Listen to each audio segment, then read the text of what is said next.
جرم و سزا اور تفتیش کی یہ کہانی اس لحاظ سے مختلف اور منفرد ہے کہ اس میں انسانی نفسیات کا پہلو قابل غور ہے۔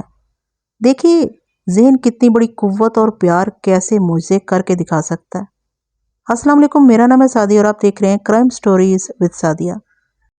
آج میں حاضر ہوں آپ کے لیے ایک اور دلچسپ کہانی کے ساتھ جو میں نے لی ہے انسپیکٹر احمد یار خان صاحب کی ڈائری سے۔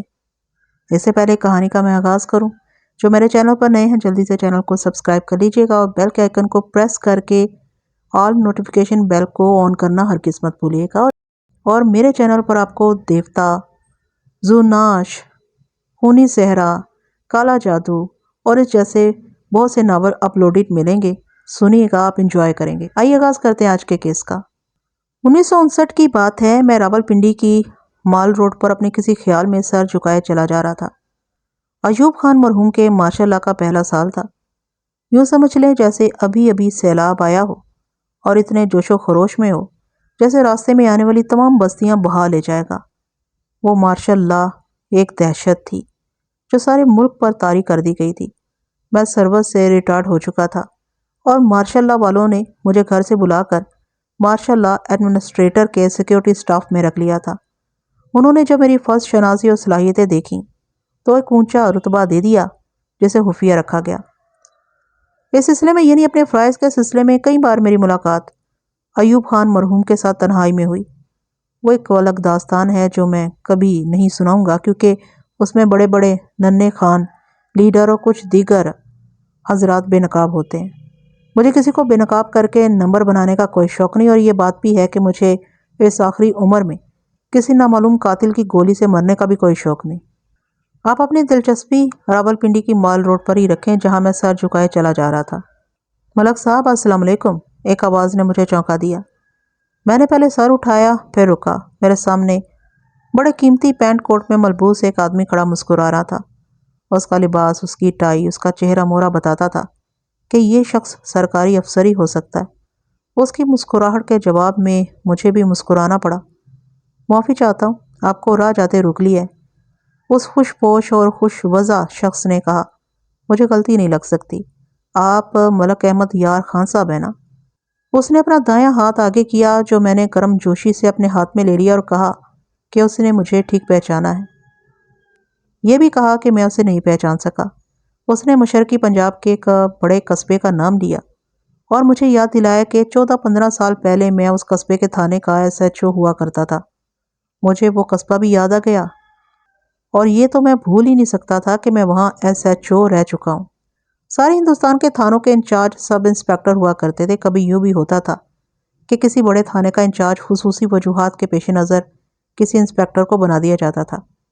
میں اس وقت انسپیکٹر تھا اور یہ تھانہ مجھے دیا گیا تھا۔ یہ کوئی دلچسپ بات نہیں کہ کن وجوہات کی بنا پر مجھے یہ تھانہ دیا گیا تھا۔ بہرحال کچھ وجوہات تھیں۔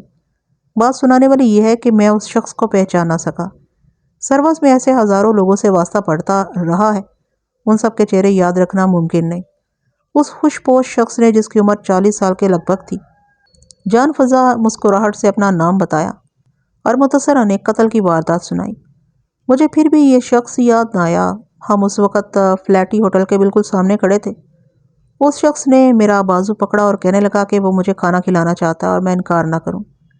میں نے انکار تو کیا جو محض رسمی تھا، لیکن اس کے پرزور اصرار کے آگے سر جھکانا پڑا۔ حقیقت یہ ہے کہ دن کا 1 بج چکا تھا اور مجھے بھوک لگی ہوئی تھی اور میں نے آگے جا کر صدر بازار کے کسی درمیانہ ہوٹل میں کھانا کھانا تھا۔ وہ مجھے فلیٹی ہوٹل میں لے گیا۔ اب تو فلیٹی ہوٹل کی کوئی حیثیت ہی نہیں رہی۔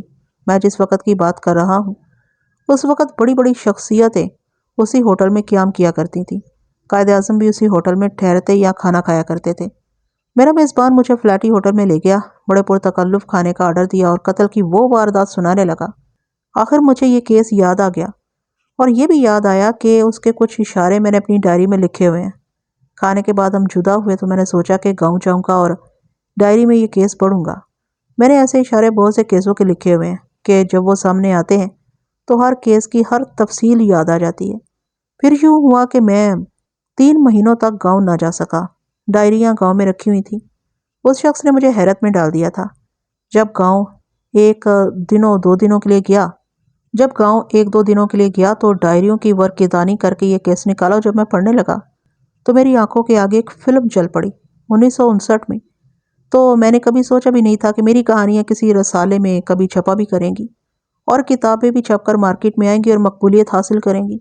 وقت گزرتا گیا اور چند سالوں بعد میں اس نوکری سے بھی فارغ ہو گیا اور پھر اپنی تفتیشی کہانیاں لکھنے کا سلسلہ چل پڑا. میں جس کیس کا حوالہ دے رہا ہوں یہ پھر میرے ذہن سے نکل گیا. تقریباً 1.5 مہینہ پہلے کا واقعہ ہے. اس سے ملتی جلتی واردات راولپنڈی کے ایک محلے میں ہو گئی. مجھے اچانک یہ کیس یاد آ گیا اور یہ بھی 1959 میں اس کیس کا ایک اہم کردار مجھے ملا تھا. میں نے ڈائری نکالی اور یہ کیس نکال کر پڑھنے لگا. اس کی ذرا ذرا سی بات بھی یاد آ گئی اور میں نے یہ تفتیشی کہانی کاغذوں پر بکھیر دی. اتنی لمبی تمہید کی معافی چاہتا ہوں. آئیے اب اصل کہانی سن لیجیے. جس قصبے کا ذکر ہو رہا ہے وہ مشرقی پنجاب کی مشرقی سرحد پر تھا. اب تو سنا ہے بہت بڑا شہر بن گیا ہے. یہ سکھوں کی اکثریت کا علاقہ ہے لیکن اس قصبے میں مسلمانوں کی آبادی تقریباً اتنی ہی تھی جتنی سکھوں کی تھی اور کچھ آبادی ہندوؤں کی بھی تھی. علاقہ زرخیز تھا. قصبے میں مسلمان زمیندار بھی رہتے تھے اور ان میں اکثر مسلمان گھرانوں میں تعلیم بھی تھی. ایسا ہی ایک مسلمان امیر کبیر زمیندار میرے پاس تھانے میں آیا. اس کی آنکھوں میں آنسو اور چہرے پر غم کا بڑا گہرا تاثر دیکھ کر میں جان گیا کہ کوئی اچھی خبر نہیں لایا. میرے منہ کی طرف دیکھے جا رہا تھا جیسے اس کی زبان ہی نہ ہو. میں نے پوچھا خیریت؟ اس نے بتایا کہ اس کا جوان بیٹا قتل ہو گیا. میرے منہ سے مشین گن کی طرح سوال نکلے. کہاں؟ کب؟ کیسے؟ وغیرہ. اس نے یہ واردات اس طرح سنائی. کہا صبح ابھی سویرا دھندلا ہی تھا کہ اس شخص کو اپنی بیوی کی چیخ سنائی دی. یہ دوڑتا باہر نکلا تو دیکھا بیوی سیڑھیوں کے پاس کھڑی ہے اور اس کا بیٹا اس طرح گرا پڑا ہے کہ اس کا سر اور کندھے پہلی سیڑھی پر تھے اور باقی جسم فرش پر. میاں بیوی نے بیٹے کو مل کر اٹھایا اور اندر کمرے میں پلنگ پر ڈالا. باپ نے نبض دیکھی پھر دل پر ہاتھ رکھا. نبض بھی خاموش اور دل بھی خاموش تھا. دونوں کا خیال یہ تھا کہ یہ سیڑھیوں سے گرا کسی وجہ سے اوپر چلا گیا ہوگا اور کسی طرح گرا اور سیدھا نیچے آ گیا اس لیے آدھا پہلی سیڑھی اور باقی آدھا فرش پر پڑا تھا. ماں باپ کیسے یقین کر لیتے کہ یہ مر گیا ہے؟ یہ باپ جب مجھے یہ رپورٹ دے رہا تھا اس وقت 10:30 یا 11:45 بجے کا وقت ہو گیا تھا. میں نے پوچھا کہ وہ اتنی دیر سے تھانے کیوں آیا ہے؟ اس نے بتایا کہ وہ مان ہی نہیں سکتا تھا کہ اس کا بیٹا مر چکا ہے اور یہ تو وہ سوچ ہی نہیں سکتا تھا کہ بیٹا قتل ہوا ہے. وہ بیٹے کو بے ہوش سمجھتا رہا اور ڈاکٹر کے گھر کو دوڑ پڑا. وہ ہندو ڈاکٹر تھا جو سرکاری اسپتال کا سول سرجن کہلاتا تھا. اس زمانے میں ڈاکٹروں کی آج والی بھرمار نہیں ہوتی تھی. قصبے میں ایک تو یہ سول سرجن تھا یا 2 ڈاکٹر اور تھے. اس ڈاکٹر نے تیار ہونے میں خاصی دیر لگا دی اور پھر اس شخص کے گھر گیا. ڈاکٹر نے نبض دیکھتے ہی کہہ دیا کہ یہ تو مر چکا ہے. پھر ڈاکٹر نے جسم کی ہر طرف سے دیکھا اور سر کو خاص طور پر چیک کیا. اسے کہیں بھی کوئی چوٹ یا خراش نظر نہ آئی. جب اس نے مرنے والے کی گردن دیکھی تو اس کے منہ سے بے اختیار یہ الفاظ نکلے کہ اس کا گلا گھونٹا گیا ہے. گلا گھونٹنے کے نشان صاف نظر آ جایا کرتے ہیں. یہ تو ڈاکٹر تھا جس کے لیے موت کا باعث سمجھنا کوئی مشکل نہ تھا. ڈاکٹر یہ فیصلہ دے کر چلا گیا لیکن باپ کی ذہنی حالت ایسی بگڑ گئی کہ کچھ فیصلہ نہ کر سکا کہ اس ڈاکٹر کی تشخیص مان لے یا کیا کرے. مرے ہوئے بیٹے کی ماں وہیں موجود تھی. اس کی آہو بکا اور چیختے چلاتے بہن باپ کو اور زیادہ پاگل کر رہے تھے. ماں کہتی تھی کہ دوسرے ڈاکٹر کو بلا لاؤ. باپ لڑکھڑاتے قدموں سے دوسرے ڈاکٹر کو ساتھ لانے کے لیے چلا گیا. وہ قصبے کے دوسرے سرے پر رہتا تھا. اس نے آتے آتے خاصا وقت لگا دیا. اس نے بھی سول سرجن کی طرح لاش کو دیکھا اور گردن کو دیکھ کر سول سرجن کی تائید کر دی کہ اس کا گلا گھونٹا گیا اور سیڑھیوں سے نہیں گرا. ڈاکٹر یہ کہہ کر چلا گیا. اتنی دیر میں محلے کے لوگ اکٹھے ہونے شروع ہو گئے تھے. عورتیں صحن میں ہجوم کر کے آ گئیں اور آدمی جو بھی آتا تھا وہ سب سے پہلے مقتول کو دیکھتا اور اپنی رائے دیتا تھا. اس طرح باپ کا وقت ضائع ہوتا رہا اور عقل مند قسم کے 2-3 آدمیوں کے کہنے پر وہ تھانے آ گیا اور اس وقت 10:30 بج چکے تھے. 2 ڈاکٹروں نے کہہ دیا تھا کہ یہ قتل کا کیس ہے. اس کا گلا گھونٹا گیا. اس لیے میں نے فوراً تسلیم کر لیا یہ قتل کی واردات ہے. فوراً باپ کے نام سے FIR تحریر کروائی اور اپنے ضروری عملے کو ساتھ لے کر میں مقتول کے باپ کے ساتھ چل پڑا. راستے میں پوچھا کہ اس کی یا اس کے بیٹے کی کسی کے ساتھ دشمنی ہوگی. اس نے وثوق سے بتایا کہ کسی کے ساتھ دشمنی نہیں اور بیٹا تو بڑا ہی شریف لڑکا تھا. میں نے سوچا کہ ہر باپ اپنے بیٹے کو خواہ وہ مقتول ہو یا قاتل شریف ہی کہا کرتا ہے. یہ تو مجھے دوسروں سے اپنے ذرائع سے معلوم کرنا تھا کہ اس خونی ڈرامے میں کون شریف اور کون بدماش ہے. بہرحال میں راستے میں باپ سے ضروری باتیں پوچھتا گیا لیکن اس کے منہ سے کام کی کوئی بات نہ نکلی. قصبے کی کشادہ گلی میں اس کا کم و بیش ایک کنال میں پھیلا ہوا مکان تھا۔ ایسے مکانوں کو میں اکثر حویلی لکھا کرتا ہوں۔ اس کے اوپر بھی ایک منزل تھی۔ اس طرح یہ حویلی چوبارہ بن گیا تھا۔ آج کل کوٹھیوں کی باتیں ہوتی ہیں، اس دور میں آدمی کی حیثیت حویلی سے جانی پہچانی جاتی تھی۔ وہ بڑی خوبصورت حویلی تھی جس سے اس شخص کی امیرانہ حیثیت کا اندازہ ہوتا تھا۔ وہ مجھے اندر لے گیا۔ میں نے جاتے ہی تمام عورتوں کو صحن سے ہٹا دی اور کہا کہ کوئی باہر کا آدمی یا عورت قریب نہ رہے۔ صحن سے سیڑھیاں اوپر جاتی تھی۔ ان سیڑھیوں میں موڑ نہیں تھا بلکہ بالکل سیدھی تھی۔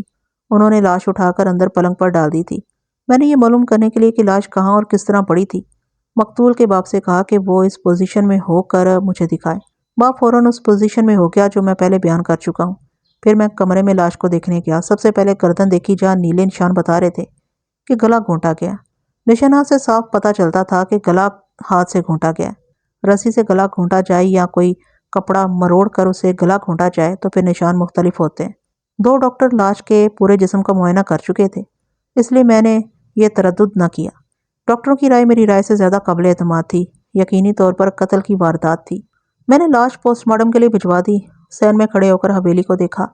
چاروں طرف کمرے ہی کمرے تھے، اس لیے یہ کہا ہی نہیں جا سکتا تھا کہ قاتل دیوار پھاند کر اندر آیا تھا۔ میں نے پوچھا کہ دیوڑی کا دروازہ بند تھا یا زنجیر اتری ہوئی تھی۔ باپ نے بتایا کہ جب وہ ڈاکٹر کو بلانے گھر سے نکلا تھا تو باہر والے دروازے کی اندرونی زنجیر چڑھی ہوئی تھی اور اس کے کھلنے کا امکان تھا ہی نہیں۔ میں نے خود ڈیوڑی میں جا کر دروازہ بند کیا، زنجیر چڑھائی، کواڑ اندر کو کھینچے تو یقین ہو گیا کہ باہر سے کسی طریقے سے بھی یہ زنجیر نہیں اتاری جا سکتی۔ اس سے یہ ظاہر ہوا کہ قاتل اوپر سے آیا تھا۔ میں پھر شہر میں چلا گیا اور مقتول کے باپ کی رہنمائی میں سیڑھیاں چڑھ کر اوپر گیا۔ پرانے محلوں کے مکان آپس میں ملے ہوتے ہیں اور چھتوں سے آدمی ایک مکان سے دوسرے مکانوں تک بڑے آرام سے جا سکتا ہے۔ میں جب اوپر گیا تو اوپر 2 یا غالباً 3 کمروں کا چوبارہ دیکھا۔ آگے صحن کے طور پر کھلی چھت تھی۔ ایک کمرے کے دروازے میں 27-28 سال عمر کا ایک خوبرو جوان کھڑا تھا۔ یہ دیکھ کر کہ ایک تھانے دار گھر میں آیا ہے اور اس کے ساتھ گھر کا سربراہ بھی ہے تو بھی اس آدمی نے کوئی ذرا سی بھی حرکت نہ کی، نہ اس کے چہرے پر کوئی تبدیلی آئی۔ وہ بالکل ہی لا تعلق کھڑا رہا۔ میں نے یہی سمجھا کہ اس گھر کا فرد نہیں مہمان ہوگا یا ہو سکتا ہے کرایہ دار ہو، پھر بھی اسے کسی نہ کسی رد عمل کا اظہار کرنا چاہیے تھا۔ میں نے یہ بھی دیکھا کہ اس کا چہرہ بے تاثر تھا۔ میرا بڑا بیٹا ہے، مقتول کے باپ نے کہا، اوپر اپنی بیوی کے ساتھ رہتا ہے۔ میں یہ سن کر حیران رہ گیا کہ یہ مقتول کا بڑا بھائی ہے اور اس طرح لا تعلق ہو کر اوپر کھڑا ہے جیسے اسے کچھ خبر ہی نہیں کہ نیچے کیا قیامت آئی ہوئی ہے۔ وہ بچہ ہوتا تو میں بچہ ہی سمجھ کر اسے نظر انداز کر دیتا، لیکن وہ اتنا جوان تھا کہ اسے باپ کا ایک بازو سمجھنا غلط نہ تھا۔ میں نے اپنے اخلاق کے مطابق اسے ہاتھ ملانے کو ہاتھ آگے کیا۔ میرے اور اس کے درمیان 2 قدموں کا ہی فاصلہ تھا۔ اس نے اپنا ہاتھ آگے کرنے کی بجائے میرے ہاتھ کو یوں حیرت سے دیکھا جیسے میں اسے کچھ دے رہا ہوں یا اسے کچھ لینا چاہتا ہوں۔ سلام کر انسپیکٹر صاحب کو، باپ نے اسے ذرا ڈانٹ کر کہا۔ آگے بڑھ کر ہاتھ ملا۔ اس نے ہاتھ تو آگے کر دیا لیکن عجیب پاگلانہ انداز سے ہنسا اور میں نے اس کا ہاتھ اپنے ہاتھ میں لے لیا۔ اس کا ہاتھ بے جان تھا۔ میں نے اس کا ہاتھ دانستہ زور سے دبایا۔ وہ یک لخت سنجیدہ ہو گیا اور جب میں نے اس کا ہاتھ چھوڑا تو وہ پھر ہنسا اور پھر یک لخت اس کے چہرے پر سنجیدگی آ گئی۔ میں آگے بڑھ گیا۔ میری قسمت دیکھیں، باپ نے بڑی ہی مغموم آواز سے کہا۔ بڑا بیٹا ذہنی طور پر معذور ہے اور اسے چھوٹا قتل ہو گیا ہے۔ یہ تو میں سمجھ ہی گیا تھا کہ یہ جوان دماغی طور پر معذور ہے۔ ایسے آدمی کو جھلا کہا کرتے ہیں اور بعض لوگ کملا بھی کہتے ہیں، لیکن شریفانہ اور باعزت الفاظ میں ذہنی مریض کہا جاتا ہے۔ میں نے باپ سے یہ نہ پوچھا کہ یہ اس کا پیدائشی نقص ہے یا کسی اور وجہ سے بعد میں پیدا ہوا تھا۔ اس وقت میرے ذہن میں یہ سوال آسیب کی طرح طاری تھا کہ قاتل آیا کس طرف سے تھا۔ میرے سامنے کھلی چھتیں تھیں۔ میں نے ایک طرف والی فصیل جا کر دیکھی۔ اس طرف ایک گلی تھی اور چھت اتنی اونچی کہ ادھر سے کسی کے اوپر آنے کا امکان نہیں تھا۔ حویلی کی چھت پچھواڑے والے مکان کی چھتوں سے ملتی تھی اور ان کے درمیان اونچی فصیل تھی جو کم و بیش 6 فٹ اونچی تھی۔ ایک جوان آدمی اسے پھاند سکتا تھا۔ درمیان میں سوراخ چھوڑے ہوئے تھے جیسے عام طور پر فصیلوں میں ہوتے ہیں۔ کسی بھی سوراخ میں قدم جما کر اوپر چڑھا جا سکتا تھا۔ میں اسی طرح فصیل پر چڑھا۔ اوپر گرد تھی اور 2-3 جگہوں پر ایسے رگڑ کے نشان تھے جو صاف ظاہر کرتے تھے کہ اس کے اوپر سے کوئی آیا بھی ہے اور گیا بھی ہے۔ وہیں سے آگے کو دیکھا 4-5 گھروں کی چھتیں آپس میں ملی ہوئی تھیں اور 2 جگہوں پر فصیلیں تھیں جو زیادہ اونچی نہیں تھیں۔ میں آگے تو نہ گیا لیکن یہ میرے دماغ میں آئی کہ کسی بھی گھر کی طرف سے کوئی آدمی اوپر آ سکتا ہے۔ واردات والی حویلی کی چھت کچی یعنی لپائی والی نہیں تھی بلکہ اینٹوں کا فرش تھا۔ اس پر کسی کھرے کا ملنا ناممکن تھا۔ میں یہ سوچ رہا تھا کہ مقتول رات اپنے کمرے سے باہر کیوں نکلا تھا اور وہ سیڑھیوں پر کیوں قتل ہوا۔ ایک خیال یہ آیا کہ کوئی چور نیچے اترا ہوگا اور مقتول پیشاب کے لیے اٹھا اور چور کے ساتھ اس کا آمنا سامنا ہو گیا۔ چور نے اپنے بچاؤ کے لیے مقتول کی گردن دونوں ہاتھوں میں پکڑی اور اسے پھینک کر پھر سیڑھیاں چڑھ گیا۔ چور کا ارادہ قتل کا نہیں ہوگا۔ اس کے ساتھ ہی یہ خیال آ گیا کہ اتنے بڑے اور اتنے امیرانہ گھر میں کوئی چور اکیلا نہیں آیا کرتا۔ اس دور میں عموماً یوں ہوتا تھا کہ ڈاکہ پڑتا تھا اور ڈاکوں کی رہنمائی کوئی گھر بھیدی کرتا تھا۔ البتہ ایک خیال اور آ گیا۔ میں نے ڈیوڑی میں ایک چھترا بندہ دیکھا تھا۔ 15-16 دنوں بعد بقرعید تھی۔ یہ چھترا یقیناً قربانی کے لیے پالا جا رہا تھا۔ آج کل بھی آپ نے دیکھا اور سنا ہوگا کہ قربانی کے دمبے اور بکرے کبھی چوری بھی ہو جاتے ہیں۔ مجھے شک یہ ہوا کہ کوئی چور چھترا کھولنے اوپر سے آیا اور یہ کہ چھترا کھول کر ڈیوڑی کے دروازے سے نکل جائے گا، لیکن مقتول سے آمنا سامنا ہو گیا اور اس طرح چوری کی معمولی سی واردات قتل کی واردات بن گئی۔ یہاں میں تھوڑی سی وضاحت پیش کر دوں۔ یہ جو میں نے کہا ہے نا کہ چوری کی معمولی واردات، اس کا مطلب یہ نہ لیں کہ معمولی سی چوریاں کرنے والا وارداتیہ کسی کمرے میں گھس کر کوئی ٹرنک یا کوئی قیمتی چیز اٹھا لائے گا۔ معمولی وارداتیہ یوں واردات کیا کرتا تھا کہ کسی بڑے گھر میں کسی طرح رات کو چلا گیا اور صحن میں رسی پر لٹکے ہوئے 2-4 کپڑے دیکھے تو وہی اٹھا لایا، یا باورچی خانہ کھلا ملا تو وہاں سے 1-2 دیچکے ہی اٹھا لے گیا اور اگلے روز بیچ کر چند روپے کما لیے۔ میں اسی گھر کی بیٹھک میں بیٹھ کے مقتول کے باپ کو اپنے پاس بٹھایا۔ وہ بیچارہ روتا زیادہ اور بولتا کم تھا۔ میں نے اسے کہا کہ جب تک وہ مجھے کوئی ٹھوس اشارہ نہیں دے گا میں قاتل تک نہیں پہنچ سکوں گا۔ حیرت والی بات یہ بھی تھی کہ کسی دشمن نے مقتول کو قتل کیا تھا تو باہر کہیں کیوں نہ کر دیا۔ یہ سوچ بھی آئی کہ گھر ہی کے کسی فرد نے اسے قتل نہ کر دیا ہو۔ مقتول کے باپ نے بتایا کہ مقتول شادی شدہ تھا، اس کی چند مہینوں کی ایک بچی بھی تھی۔ اس کی بیوی کچھ دنوں سے مائکے گئی ہوئی تھی۔ میں نے سوچا کہ مقتول کی بیوی سے بھی پوچھ گچھ کروں گا۔ مجھے امید ہوئی کہ بیوی جانتی ہوگی کہ مقتول کی باہر کسی کے ساتھ دشمنی تھی۔ میں نے مقتول کے باپ سے کہا کہ اس کی یہ بہو تو اطلاع ملتے ہی آ گئی ہوگی۔ نہیں، باپ نے کچھ دیر سوچ کر جواب دیا، نہیں آئی اور شاید نہ ہی آئے۔ میں نے حیران ہو کر پوچھا کہ وہ کیوں نہیں آئے گی؟ باپ نے بتایا کہ سسرال کے ساتھ مقتول کی اچھی خاصی چپکلش چل رہی تھی۔ وہ اس لیے کہ مقتول کو اپنی بیوی پسند نہیں تھی۔ شادی کو 2 سال ہو گئے تھے، ان کی ایک دن بھی آپس میں نہیں بنی تھی۔ ذرا سی بات پر دونوں لڑتے جھگڑتے تھے۔ میں نے وجہ پوچھی کہ مقتول کی بیوی کیوں اچھی نہیں لگتی تھی، کیا وہ بدصورت ہے؟ باپ نے بتایا کہ بدصورت تو نہیں لیکن خوبصورت بھی بالکل نہیں۔ اس کا رنگ سانولا ہے اور وہ گھریلو قسم کی عورت ہے اور چاؤ چونچلے نہیں کرتی۔ یہ ذہن میں رکھے کہ مقتول کی عمر 24-25 سال تھی۔ اس عمر میں سنجیدگی اور پختگی پوری طرح بیدار نہیں ہوئی ہوتی۔ مقتول گوری چٹی اور شوخسی بیوی چاہتا ہوگا۔ بہرحال اس وقت یہ دیکھنا تھا کہ قاتل کو پکڑنے کے لیے میں کیا چاہتا ہوں۔ باپ نے بتایا کہ مقتول نے بیوی کو مارنا پیٹنا بھی شروع کر دیا تھا۔ بیوی نے بیٹی کو جنم دیا تو مقتول اور زیادہ بگڑ گیا۔ کہتا تھا اسے بیٹا پیدا کرنا چاہیے تھا۔ اس حقیقت کو تو وہ تسلیم ہی نہیں کرتا تھا کہ یہ تو اللہ کی دین ہے، بیٹی دے یا بیٹا۔ باپ نے لمبی چوڑی تفصیلات نہ سنائی لیکن میں سارا فطور سمجھ گیا۔ مقتول نے طلاق تک نوبت پہنچا دی تھی لیکن باپ راستے میں حائل تھا۔ میں اس فتنہ و فساد کو اپنے زاویے سے دیکھ رہا تھا۔ میں نے پوچھا کہ مقتول کے سسر یا بھائیوں نے کبھی کوئی دھمکی دی تھی یا ان کا رویہ اور ردعمل کیا تھا؟ باپ نے جواب دیا کہ مقتول کا سسر تو گلے شکوے کرتا اور مقتول کا باپ اسے راضی کر لیتا تھا، لیکن مقتول کے 2 سالے تھے جو دھمکیوں کی زبان میں بات کرتے تھے۔ میری ایک بات ذہن میں رکھ چودھری، میں نے کہا، میں قتل کی تفتیش کر رہا ہوں۔ مجھے یہ بتاؤ کہ میاں بیوی کے درمیان جو چپکلش تھی اور سسرال کا جو رویہ تھا، کیا یہ قتل تک پہنچ سکتا تھا؟ کیا یہ معاملہ اتنا سنگین ہو گیا تھا؟ اس کا فیصلہ تو آپ ہی کر سکتے ہیں۔ باپ نے کہا، میں آپ کو حالات بتا رہا ہوں۔ میری بہو کا بڑا بھائی خود بھی گنڈا ہے اور گنڈے ہی اس کے دوست ہیں۔ وہ کہتا پھرتا ہے کہ طلاق دے کر تو دیکھیں، اس شخص کو قبر میں اتار دوں گا۔ میں نے مقتول کے اس سالے کا نام پوچھا۔ باپ نے نام بتایا تو مجھے کچھ اطمینان ہوا کیونکہ اس شخص کو میں نہایت اچھی طرح جانتا تھا۔ اچھی خاصی سلام دعا بھی تھی۔ اس کا اصل نام کچھ اور تھا، میں اسے رضا لکھوں گا۔ اس کے ذریعے میں اس خاندان کی حیثیت وغیرہ سے بھی واقف تھا۔ یہ بھی مسلمانوں میں ایک امیر زمیندار خاندان تھا۔ رضا کا باپ اور چھوٹا بھائی کپڑے کا ہول سیل کاروبار کرتے تھے اور رضا زمینوں کی دیکھ بھال اور مزارین کی نگرانی کرتا تھا۔ رضا جس قسم کا گنڈا تھا وہ میں بیان کرتا ہوں۔ ایک تو گھٹیا قسم کے جرائم پیشہ آدمی ہوتے ہیں جنہیں ہم گنڈا اور بدماش کہتے ہیں، لیکن ایک قسم معزز گنڈوں کی ہوتی ہے۔ ایسی قسم آج کل زیادہ دیکھنے میں آتی ہے۔ یہ حیثیت والے لوگ ہوتے ہیں، اسمبلیوں کے ممبر بھی بن جاتے ہیں اور ان کا میل جول اونچے لوگوں کے ساتھ ہوتا ہے۔ اصل میں وہ گنڈے ہوتے ہیں۔ جس طرح آج کل قبضہ گروپ مشہور ہے اور گنڈا گردی کے ذریعے کسی کو دھمکانا اپنا کام نکلوانا ایک رواج بھی بن گیا اور کاروبار بھی۔ رضا ایسا ہی معزز قسم کا گنڈا تھا جس کے ہاتھ میں کئی گنڈے اور بدماش تھے۔ پولیس والے اسے عزت کی نظر سے دیکھتے تھے۔ رضا قتل کی واردات کر بھی سکتا تھا اور کروا بھی سکتا تھا، لیکن مجھے یہ بھی دیکھنا تھا کہ معاملہ کیا اتنا سنگین ہو گیا تھا کہ اس کا علاج قتل ہی ہوتا یا یا انتقام قتل کر کے ہی لیا جانا تھا؟ یہ تو میں نے مخبروں سے معلوم کر ہی لینا تھا۔ کسی بھی مخبر نے یقینی طور پر یہ تو کہنا ہی نہیں تھا کہ یہ قتل رضا نے کیا یا کروایا۔ مخبروں نے مجھے کچھ باتیں بتانی تھی اور آگے میری عقل تھی جس نے ان باتوں سے اپنے مطلب کی بات نکالنی تھی۔ رضا کے خلاف دل میں شک رکھ کر میں نے مقتول کے باپ سے سوال و جواب کا سلسلہ شروع کر دیا۔ میں بال کی کھال اتارنے کی کوشش میں تھا اور بظاہر نہایت معمولی باتیں بھی پوچھ رہا تھا، مگر میں نے صاف طور پر محسوس کیا کہ مقتول کا باپ ہر بات کا جواب نہیں دے سکتا، دینا نہیں چاہتا، یا شاید یہ صدمے کا اثر تھا کہ وہ پوری طرح تعاون نہیں کر رہا تھا۔ میں نے مناسب سمجھا کہ اسے اس صدمے کی حالت میں مزید پریشان نہ کروں۔ میں نے اسے پوچھا کہ اس کے مقتول بیٹے کے سسرال کہاں کے رہنے والے ہیں۔ اس نے جو جواب دیا اسے میرا ذہن کچھ اور روشن ہو گیا۔ مقتول کے سسرال اسی محلے میں رہتے تھے، پہلو والی گلی میں، اس حویلی سے چوتھا یا غالباً تیسرا گھر تھا۔ مجھے فوراً خیال آیا کہ حویلی کے پچھواڑے دور تک جتنے مکان ہیں ان کی چھتیں حویلی کی چھت سے ملی ہوئی ہیں۔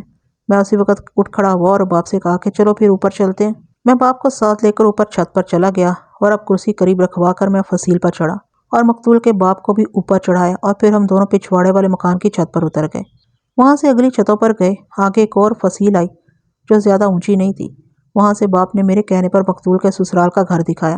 میں وہاں سے واپس آ گیا۔ اب میں سوچ میں الجھ گیا کہ رضا بڑی آسانی سے چھتوں پر چلتا مقتول کے گھر اتر سکتا تھا۔ سیڑھیوں کا دروازہ کھلا رکھا جاتا تھا کیونکہ مقتول کا بڑا بھائی بیوی کے ساتھ اوپر والی منزل میں رہتا تھا۔ میرے ذہن میں جرم کا نقشہ یہ بنا کہ رضا اوپر سے مقتول کے پاس آیا ہوگا اور کمرے میں بیٹھ کر ان کے درمیان کچھ باتیں ہوئی ہوں گی۔ رضا قتل کی نیت سے آیا ہوتا تو مقتول کو کمرے میں ہی گلا دبا کر مار سکتا تھا، لیکن ان میں کچھ تلخ کلامی ہوئی ہوگی اور رضا غصے میں اٹھ کر نکلا اور جب سیڑھیاں چڑھنے لگا تو مقتول نے کوئی ایسی بات کہہ دی ہوگی جس نے رضا کو مشتعل کر دیا اور اس نے مقتول کا گلا گھونٹا اور وہیں پھینک کر دبے پاؤں اوپر چلا گیا اور اپنے گھر جا پہنچا۔ میں نے مقتول کے باپ سے پوچھا کہ رضا شام کے بعد مقتول کے پاس آیا تھا۔ باپ نے کہا کہ اسے معلوم نہیں، شاید نہیں آیا۔ میں نے کچھ اور باتیں پوچھی تو دیکھا کہ باپ گول مول سی باتیں کرنے لگا تھا۔ میں نے اسے اٹھا دیا اور کہا کہ اپنی بیوی کو میرے پاس بھیج دے۔ مقتول کی ماں اپنے سینے پر آہستہ آہستہ ہاتھ مارتی اور بین کرتی میرے پاس آئی۔ میں نے اسے بٹھایا۔ اس نے پہلی بات روتے ہوئے یہ کہی، کل موئی ڈائن میرے بیٹے کو کھا گئی ہے۔ پھر اس نے اپنے خامند کو کوسنا شروع کر دیا۔ پھر بولی، میں چودھری سے کہتی تھی کہ اس کلموئی کو کہاں سے لے آئے ہو؟ تھانے دار صاحب، آپ نے میرا بیٹا مرا ہوا دیکھا ہے؟ کیا یہ خوبصورت جوان نہیں تھا؟ باپ اس کے لیے جو دلہن لایا وہ بھی دیکھ لینا، اس سے تو میری نوکرانی زیادہ خوبصورت ہے۔ میرا یہ چودھری خامند تو اپنی چودراہٹ میں ہی مگن رہتا ہے، اسے کوئی ہوش نہیں ہے کہ گھر کا حال احوال بھی دیکھ لیا کرے۔ اس عورت کی بات سے میں سمجھ گیا کہ مقتول کا باپ کیوں گول مول سا جواب دیتا تھا۔ اسے گھر کے حالات سے دلچسپی ہی نہیں تھی۔ یہ عورت جذبات کی ماری بولتی ہی چلی جا رہی تھی۔ آخر ماں تھی، اس کا جوان شادی شدہ بیٹا قتل ہو گیا تھا، لیکن میں یہ باتیں سننے نہیں آیا تھا۔ میں نے اسے یہ کہہ کر چپ کرایا کہ مجھے ایسی باتیں بتائے کہ میں اس کے بیٹے کے قاتل کو پکڑوں اور جلدی پھانسی چڑھا دوں۔ میں نے اس سے پہلی بات یہ پوچھی کہ گزشتہ رات رضا مقتول کے پاس آیا تھا۔ اس نے بتایا کہ نہیں آیا۔ اس سلسلے میں باتیں ہوئی تو اس نے بتایا کہ مقتول کی بیوی کبھی کبھی اوپر سے ہی اپنے گھر چلی جایا کرتی اور واپس آ جاتی تھی، لیکن کبھی اس گھر کا کوئی مرد اوپر سے نہیں آیا۔ یہ بات سن کر بھی میں نے سوچا ہو سکتا ہے رضا گزشتہ رات اوپر سے آیا ہوتا کہ کسی کو پتہ نہ چلے اور وہ مقتول کے ساتھ کچھ باتیں کرنے آیا ہوگا۔ مطلب یہ کہ میرے ذہن میں رضا کے خلاف۔ اس کے بعد مقتول کی ماں نے مقتول اور اس کی بیوی کی وہی باتیں سنائی جو مقتول کا باپ سنا چکا تھا۔ فرق یہ تھا کہ یہ عورت تھی، اس لیے اس نے فطرت کے مطابق تفصیل سے باتیں سنائیں۔ ان سے مجھے یہ معلوم ہوا کہ میاں بیوی کی ناچاکی بڑی ہی سنگین نوعیت کی تھی۔ دلوں میں کدورت اور عداوت پیدا ہو گئی تھی۔ رضا اور مقتول میں یہ عداوت زیادہ ہی پکی ہو گئی تھی، بلکہ خطرناک صورت اختیار کر چکی تھی۔ مقتول کی ماں مقتول کی بیوی پر ہی ہر الزام تھوپ رہی تھی۔ اس نے یہ بھی بتایا کہ مقتول اپنی بیوی کو مارتا پیٹتا اور مقتول کا بڑا سالا یعنی رضا مقتول کو دھمکیاں دیتا تھا۔ اس عورت نے نئی بات یہ بتائی کہ مقتول کی بیوی مقتول پر بدچلنی کے الزام لگاتی رہتی تھی۔ میں نے اس عورت کو یہیں پر روک لیا اور پوچھا کہ مقتول کی بیوی عموماً کس عورت پر شک کرتی تھی؟ کہ اس کے خامند نے اس عورت کے ساتھ تعلقات پیدا کر رکھے؟ ماں نے سب سے پہلے ایک نوکرانی کا ذکر کیا۔ اس نے بتایا کہ یہ نوکرانی کئی سالوں سے ان کے گھر رہ رہی ہے، چند دنوں سے اس نے نوکری چھوڑ دی ہے۔ یہ تقریباً 30 سال عمر کی عورت تھی، نقش و نگار اچھے اور رنگ کچھ گورا تھا۔ مقتول کی ماں کے بیان کے مطابق یہ عورت نوکرانی لگتی ہی نہیں تھی، اسی وجہ سے وہ نوکری چھوڑ گئی ہے کہ مقتول کی بیوی اس پر شک کرتی تھی۔ ماں نے یہ بھی بتایا کہ مقتول نوکرانی کے ساتھ ذرا بے تکلفی سے بولتا تھا۔ اس کی بیوی گھٹی گھٹی طبیعت کی لڑکی تھی، اس لیے وہ مقتول پر بڑا گندا الزام لگاتی تھی۔ بالکل ایسے ہی وہ میرے سوتیلے بیٹے کی بیوی کے متعلق بھی شک میں رہتی تھی۔ مقتول کی ماں نے کہا، میرا سوتیلا بیٹا اوپر رہتا ہے۔ سوتیلا؟ میں نے چونک کر حیرت سے پوچھا، کیا تم چودھری کی دوسری بیوی ہو؟ اس نے بتایا کہ وہ چودھری کی دوسری بیوی ہے۔ میں نے اوپر جس جھلے سے جوان آدمی کو دیکھا تھا وہ چودھری کی پہلی بیوی کا بیٹا تھا۔ وہ 2-3 سال کا تھا تو اس کی ماں مر گئی تھی اور باپ نے اس موجود بیوی کے ساتھ شادی کر لی تھی۔ اس بیوی سے مقتول پیدا ہوا اور ایک اور چھوٹا بھائی تھا اور 2 بہنیں تھیں۔ میں نے پہلے بتایا ہے کہ اوپر کی منزل میں رہنے والا بیٹا ذہنی مریض تھا۔ میں یہ انکشاف سن کر حیران اس لیے نہیں ہوا تھا کہ یہ عورت چودھری کی دوسری بیوی تھی۔ اس میں حیران ہونے والی کوئی بات نہیں تھی۔ حیران میں اس لیے ہوا کہ چودھری نے مجھے اتنی اہم بات نہیں بتائی تھی۔ میں اس بات کو اہم اس وجہ سے کہہ رہا ہوں کہ جہاں سوتیلے ہوتے ہیں وہاں عداوت بھی ہوتی ہے۔ میں ایک بات کئی بار پہلے بھی کہہ چکا ہوں اور اب بھی کہتا ہوں کہ میں ہر بات کو پولیس کے زاویہ نگاہ سے دیکھ رہا تھا۔ میں وہاں کہانیاں سنے نہیں گیا تھا۔ تفتیش میں ہر قدم شک کی بنا پر اٹھایا جاتا ہے۔ دوسرے لوگوں کے لیے جو بات بہت ہی معمولی ہوتی ہے وہ پولیس کے لیے بڑی ہی اہم ہو سکتی ہے۔ سوتیلے کے لفظ سے میں چونکا ضرور، لیکن یہ خیال بھی آ گیا کہ وہ تو ذہنی مریض ہے۔ میرے ذہن میں یہ شک بھی بیٹھا ہوا تھا کہ قاتل اوپر سے آیا تو قاتل اس گھر کا ہی کوئی فرد ہوگا۔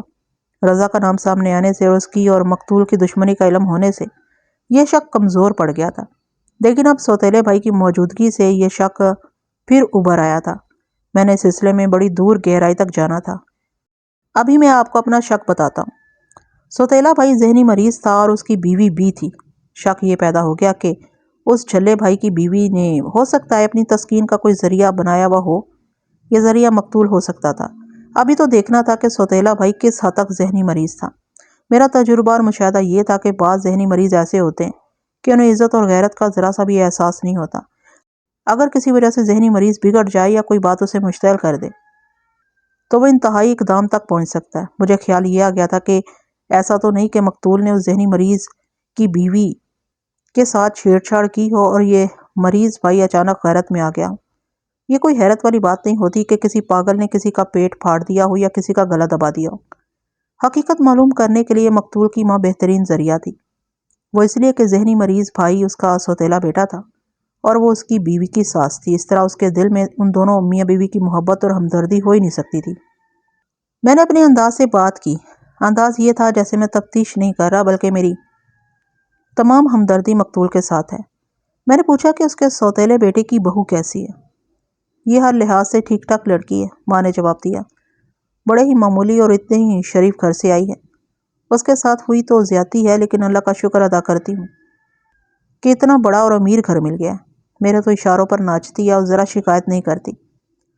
اس عورت نے اپنی اس بہو کی اتنی تعریفیں کی کہ میں کسی اور ہی شک میں پڑ گیا۔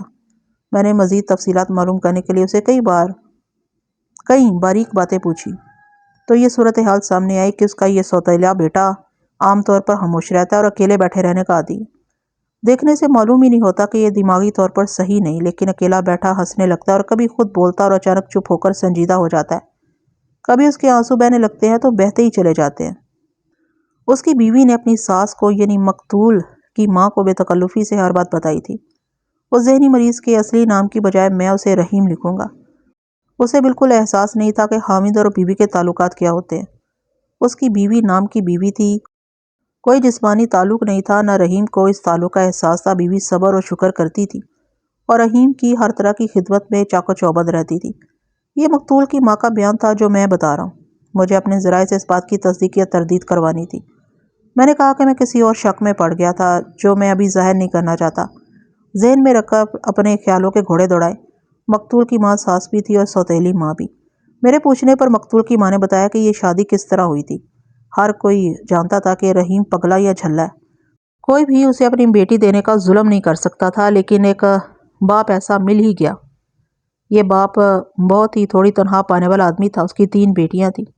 صرف ایک بیٹی کی شادی کی تو وہ مقروض ہو گیا۔ تنخواہ کا اچھا خاصا حصہ قرض کی ادائیگی میں جانے لگا۔ کسی طرح رحیم کے باپ کو پتہ چل گیا۔ وہ اس شخص سے ملا اور اسے یہ پیشکش کی کہ وہ اس کا سارا قرض ادا کر دے گا اور اس کی بیٹی کو بغیر جہیز کے قبول کر لے گا اور شادی کے تمام اخراجات ادا کر دے گا۔ اس نے غالباً کچھ اور رقم بھی پیش کی تھی۔ حاجت مند باپ نے یہ پیشکش قبول کر لی اور ایک بیٹی دے دی۔ یوں کہہ لے کہ رحیم کی بیوی خریدی گئی تھی۔ اس پگلے کی شادی کی ضرورت ہی کیا تھی؟ میں نے مقتول کی ماں سے پوچھا۔ ڈاکٹروں نے کہا تھا، ماں نے جواب دیا۔ میرا خیال ہے کہ ڈاکٹر نے کہا تھا کہ اس کی شادی کر دو، یہ ٹھیک ہو جائے گا۔ علاج کی تفصیل معلوم ہوئی جو کچھ اس طرح تھی۔ باپ امیر کبیر آدمی تھا۔ وہ کچھ عرصہ پہلے بیٹے کو دلی نفسیات کے ایک ڈاکٹر کے پاس لے گیا تھا۔ اس ڈاکٹر نے اس کا کچھ نفسیاتی علاج بھی کیا اور دوائیاں بھی دی تھی۔ ظاہر ہے یہ ذہنی سکون دینے والی دوائیاں تھیں۔ اس ڈاکٹر نے کہا تھا کہ مریض کی شادی کر دی جائے، لیکن بیوی ایسی ہو جو اسے دلی پیار اور محبت دے سکے۔ بچپن میں اس کی ماں مر گئی تھی اور ماں کی ممتا کی محرومی نے اسے اس حد تک پہنچا دیا۔ کچھ دوستوں نے یا کسی عقلمند آدمی نے چودھری کو یہ بات سمجھائی کہ اس کی شادی نہ کرنا، کہیں ایسا نہ ہو کہ لڑکی جو اس کی بیوی بنے اسے قبول نہ کرے اور رحیم کو ایک اور صدمہ پہنچے۔ تھوڑا عرصہ علاج کیا گیا لیکن کوئی بہتر تبدیلی نظر نہ آئی۔ پھر باپ اسے دلی کے ایک ذہنی امراض کے اسپیشلسٹ کے پاس لے گیا۔ وہ ایک اینگلو انڈین ڈاکٹر تھا۔ میں چونکہ حادثہ عرصہ دہلی میں رہا تھا اس لیے اس اسٹیبلشمنٹ سے بڑی اچھی طرح واقف تھا۔ 2 تفتیشوں میں مجھے اس کی مدد اور رائے کی ضرورت پڑی تھی اور اس نے بہت تعاون کیا تھا۔ اس ڈاکٹر نے رحیم کا علاج شروع کیا۔ اس نے ایسی کوئی بات نہ کہی کہ اس کی شادی کر دی جائے۔ رحیم کے باپ نے اس ڈاکٹر سے شادی کے متعلق پوچھا تو اس نے کہا یقین کے ساتھ کچھ نہیں کہا جا سکتا۔ ہو سکتا ہے شادی سے یہ ٹھیک ہو جائے لیکن اس میں بھی خطرہ ہے۔ بہرحال اس نے اتنا ضرور کہا کہ شادی کر کے دیکھ لے اور یہ بھی ذہن میں رکھ لے کہ کوئی اور مسئلہ بھی کھڑا ہو سکتا ہے۔ اس اینگلو انڈین ڈاکٹر کی اس بات سے رحیم کے باپ نے یہ مطلب نکال لیا کہ اس کی شادی کر دی جائے تو اس کا ذہنی مرض ٹھیک ہو سکتا ہے۔ سب پیسے کا کھیل تھا۔ باپ نے اس لڑکی کو خرید لیا اور شادی ہو گئی۔ اس کے بعد بھی باپ رحیم کو دلی اس ڈاکٹر کے پاس لے جاتا رہا۔ ڈاکٹر نے 2 دوائیاں لکھ کر دی تھی جو رحیم ابھی تک لے رہا تھا۔ یہ یقیناً نیند اور سکون کی دوائیاں تھیں۔ رحیم کی شادی کو 9-10 مہینے گزر گئے تھے۔ دیکھو چودھرانی، میں نے مقتول کی ماں سے کہا، میری یہ بات ذہن میں بٹھا لو کہ تمہارا بیٹا واپس نہیں آئے گا۔ قاتل تو یہیں کہیں گھوم پھر رہا ہے۔ کیا تم نہیں چاہتی کہ قاتل کو سزا ملے؟ تم اصل بات چھپا کر ادھر ادھر کی باتیں بتاتی رہو گی تو قاتل کو میں کس طرح پکڑ سکوں گا؟ تمہارا بیٹا اچھا تھا یا اچھا نہیں تھا، وہ تمہارا بیٹا تھا۔ میں اس کے خون کے بدلے خون لینا چاہتا ہوں۔ میری مدد کرو اور کچھ سچی اور صحیح باتیں بتا دو۔ کیا تمہارا بیٹا رحیم کی غیر حاضری میں اس کے کمرے میں اس کی بیوی کے پاس جا کر بیٹھا کرتا تھا؟ کیا اس نے رحیم کی بیوی کے ساتھ کوئی اچھا یا برا تعلق رکھا ہوا تھا؟ میں سچ کہہ رہی ہوں کہ میرا بیٹا بہت ہی شریف تھا، ماں نے جواب دیا۔ وہ اتنا بغیرت نہیں تھا کہ اپنے بڑے بھائی کی بیوی کے ساتھ عشق لڑانا شروع کر دیتا۔ اگر اسے پتہ چلتا کہ رحیم کی بیوی رحیم کو دھوکہ دے رہی ہے تو میرا بیٹا اس لڑکی کو بھی اس کے یار کو بھی قتل کر دیتا۔ اس کی یہ بات میرے لیے قابل یقین نہیں تھی۔ میں نے اسے پوچھا کہ اس کے دل میں کچھ شک ضرور ہوگا کہ فلاں شخص قاتل ہو سکتا ہے۔ اس نے فوراً رضا کا نام لیا۔ میں نے اس کی وجہ پوچھی۔ 12-14 روز پہلے کی بات ہے، اس نے کہا۔ رضا مجھے باہر گلی میں ملا تھا۔ اس نے مجھے روک کر کہا کہ اپنا بیٹا زندہ اور سلامت چاہتی ہو تو اسے انسان کا بچہ بنا کر رکھو۔ اس نے میری بہن کو مار پیٹ کر گھر سے نکال دی اور اب میرے گلے پڑتا ہے۔ میں دوبارہ تمہیں یہ بات نہیں کہوں گا۔ میں نے اسے پوچھا کہ اس نے یہ بات اپنے حامد کو یا اپنے مقتول بیٹے کو بتائی تھی؟ اس نے کہا کہ اس کا حامد تو ایسا بے پرواہ اور لاتعلق آدمی ہے کہ اسے بتانا نہ بتانا ایک برابر ہے۔ گھر کے سارے معاملات اور مسئلے چودھرانی نے اپنے ہاتھ میں رکھے ہوئے تھے۔ پھر اس نے اپنے مقتول بیٹے کے متعلق بتایا کہ اسے رضا کی یہ دھمکی سنائی تھی تو بیٹا ہنس کر کہنے لگا کہ میں نے کل اس کا دماغ درست کر دیا تھا اور یہ بھی کہہ دیا تھا کہ تمہاری بہن کو طلاق دے دوں گا۔ کیا ان کا باہر کہیں لڑائی جھگڑا تو نہیں ہوا تھا؟ میں نے پوچھا۔ مجھے شک ہوا تھا، ماں نے جواب دیا۔ اڑتے اڑتے سنی بھی تھی کہ ان کی آپس میں ہاتھا پائی ہوئی تھی، لیکن میں نے بیٹے سے پوچھا تو اس نے کوئی خاص بات نہیں بتائی۔ میں نے اس عورت کے سینے سے کوئی صحیح اور کام کی بات نکالنے کی بہت کوشش کی، لیکن یوں لگتا تھا جیسے وہ اپنے بیٹے کے اخلاق اور کردار پر پردہ ڈال رہی ہو۔ میری معلومات کے مطابق اس گھر میں اور جو افراد تھے ان میں ایک رحیم کی بیوی تھی، مقتول کا چھوٹا بھائی تھا جس کی عمر ابھی بمشکل 13 سال تھی اور 2 بہنیں تھیں۔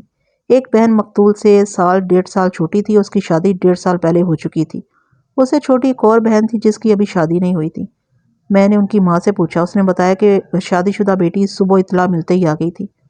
میں نے ماں سے کہا کہ وہ چلی جائے اور اپنی شادی شدہ بیٹی کو میرے پاس بھیج دیں۔ میں نے رحیم کے ساتھ بھی باتیں کر کے اندازہ کرنے کا ارادہ کر رکھا تھا کہ یہ کس حد تک ذہنی مریض ہے۔ اس کی بیوی سے بھی پوچھ گچھ کرنی تھی، لیکن بہتر یہ سمجھا کہ مقتول کی سگی بہن سے کچھ پوچھ لیا جائے۔ مجھے اندازہ تھا کہ مقتول کی یہ بہن کس حالت میں میرے پاس آئے گی۔ وہ آئی تو اس کی حالت بہت زیادہ خراب تھی جس کی مجھے توقع تھی۔ رو رو کر اس کی آنکھیں بوٹیوں کی طرح سرخ اور سوجی ہوئی تھی، یوں لگتا تھا جیسے ٹھیک طرح چل بھی نہیں سکتی۔ میں نے بڑی شفقت اور پیار سے اپنے پاس بٹھایا اور ہمدردی کا اظہار کیا۔ وہ ہچکیاں لے لے کر رونے لگی۔ میں نے کہا کہ میں اس کے بھائی کے قاتل سے اس طرح انتقام لینے کو بےتاب ہوں کہ اسے جلدی سے جلدی پکڑ کر پھانسی کے تختے تک پہنچاؤں، لیکن یہ اسی صورت میں ممکن ہو سکتا ہے کہ وہ مجھے اپنا شک بتائے اور میری رہنمائی کرے۔ بہت ساری باتیں کہہ کر اور اپنے تمام تر تجربے کو بروئے کار لا کر اس لڑکی کو بولنے کے لیے تیار کیا۔ میں نے اسے یہ بھی کہا کہ وہ اگر صرف یہ ثابت کرنا چاہے کہ اس کا بھائی بڑا ہی نیک اور شریف انسان تھا اور خواہاں اسے کسی نے قتل کر دیا تو اسے کچھ حاصل نہیں ہوگا، اور بہتر ہے کہ وہ کوئی بات کیے بغیر چلی جائے۔ مجھ پر ایسا شک نہ کریں، بہن نے اپنے آپ کو سنبھال کر کہا۔ اس بھائی کے ساتھ میری روحانی محبت تھی اور رازداری بھی۔ اس کے بارے میں آپ کو جو باتیں مجھ سے معلوم ہو سکتی ہیں وہ کسی اور کو معلوم نہیں۔ میں بات یہیں سے شروع کرتی ہوں کہ میرا یہ بھائی دراصل شریف آدمی نہیں تھا۔ نوجوان لڑکی کی اس بات نے میرے ذہن اور دل سے بوجھ اتار دیا۔ لڑکی صاف کو معلوم ہوتی تھی۔ تم کیا سمجھتی ہو کہ قاتل کون ہو سکتا ہے؟ میں نے پوچھا۔ بھائی کی اپنے بڑے سالے کے ساتھ دشمنی پیدا ہو گئی تھی، بہن نے جواب دیا۔ اس کی بیوی کو آپ دیکھیں گے تو ضرور کہیں گے کہ اتنی بری تو نہیں ہے کہ اسے دھتکار ہی دیا جائے، لیکن میرے بھائی نے اسے قبول ہی نہیں کیا تھا۔ مقتول اور اس کی بیوی آپس میں جس طرح رہتے، لڑتے اور جھگڑتے تھے، اور جس طرح مقتول بیوی کو مارتا پیٹتا تھا، یہ سب مقتول کی اس بہن نے بتایا۔ یہ باتیں میں پہلے بھی سن چکا تھا۔ اس نے اس میں اضافہ یہ کیا کہ مقتول اپنی بیوی کو بے زبان نوکرانی بنا کر رکھنا چاہتا تھا، لیکن بیوی کو اپنے بھائیوں کی غنڈہ گردی پر، اپنے باپ کی زمین جائیداد اور دولت پر بہت ناز تھا۔ وہ سر جھکانا جانتی ہی نہیں تھی۔ میں نے بھائی کے دل میں بیوی کی محبت پیدا کرنے کی بہت کوشش کی تھی، بہن نے کہا، لیکن میرا بھائی عاشق مزاج آدمی تھا۔ اس کا دل ایک جگہ ٹکتا ہی نہیں تھا۔ گھر میں اسے سب سے زیادہ محبت میرے ساتھ تھی، لیکن بیوی کے معاملے میں میری کوئی طرفدارانہ بات نہیں سنتا تھا۔ اصل مشکل یہ پیدا ہو گئی تھی کہ ہماری ماں بیٹے کا ساتھ دیتی اور بیٹے کی بیوی کے ساتھ بیٹے سے بھی زیادہ برا سلوک کرتی تھی۔ اس لڑکی نے سنایا کہ بھائی نے جب بیوی کی مار پٹائی شروع کر دی تو ماں نے بیٹے کی حوصلہ افزائی کی اور اپنے بیٹے کی بیوی کو ہی برا بھلا اور قصوروار کہا۔ اس بہن نے یہ مثال میرے آگے رکھی کہ اب بھائی کی بیوی اعلان کر کے میکے چلی گئی ہے کہ بھائی نے اسے مارا پیٹا تھا۔ ماں کو چاہیے تھا کہ بیچ بچاؤ کرتی، لیکن ماں نے اپنا سلیپر اتار کر بھائی کی بیوی کے منہ پر اور پھر سر پر مارا، ساتھ گالیاں دی اور یہ بھی کہا کہ تو نے میرے بیٹے کی زندگی جہنم بنا رکھی ہے۔ اس نوجوان لڑکی کا بیان مجھے اس وجہ سے حیران کر رہا تھا کہ اس خاندان میں بھی کوئی سچ بولنے والا فرد پیدا ہوا ہے۔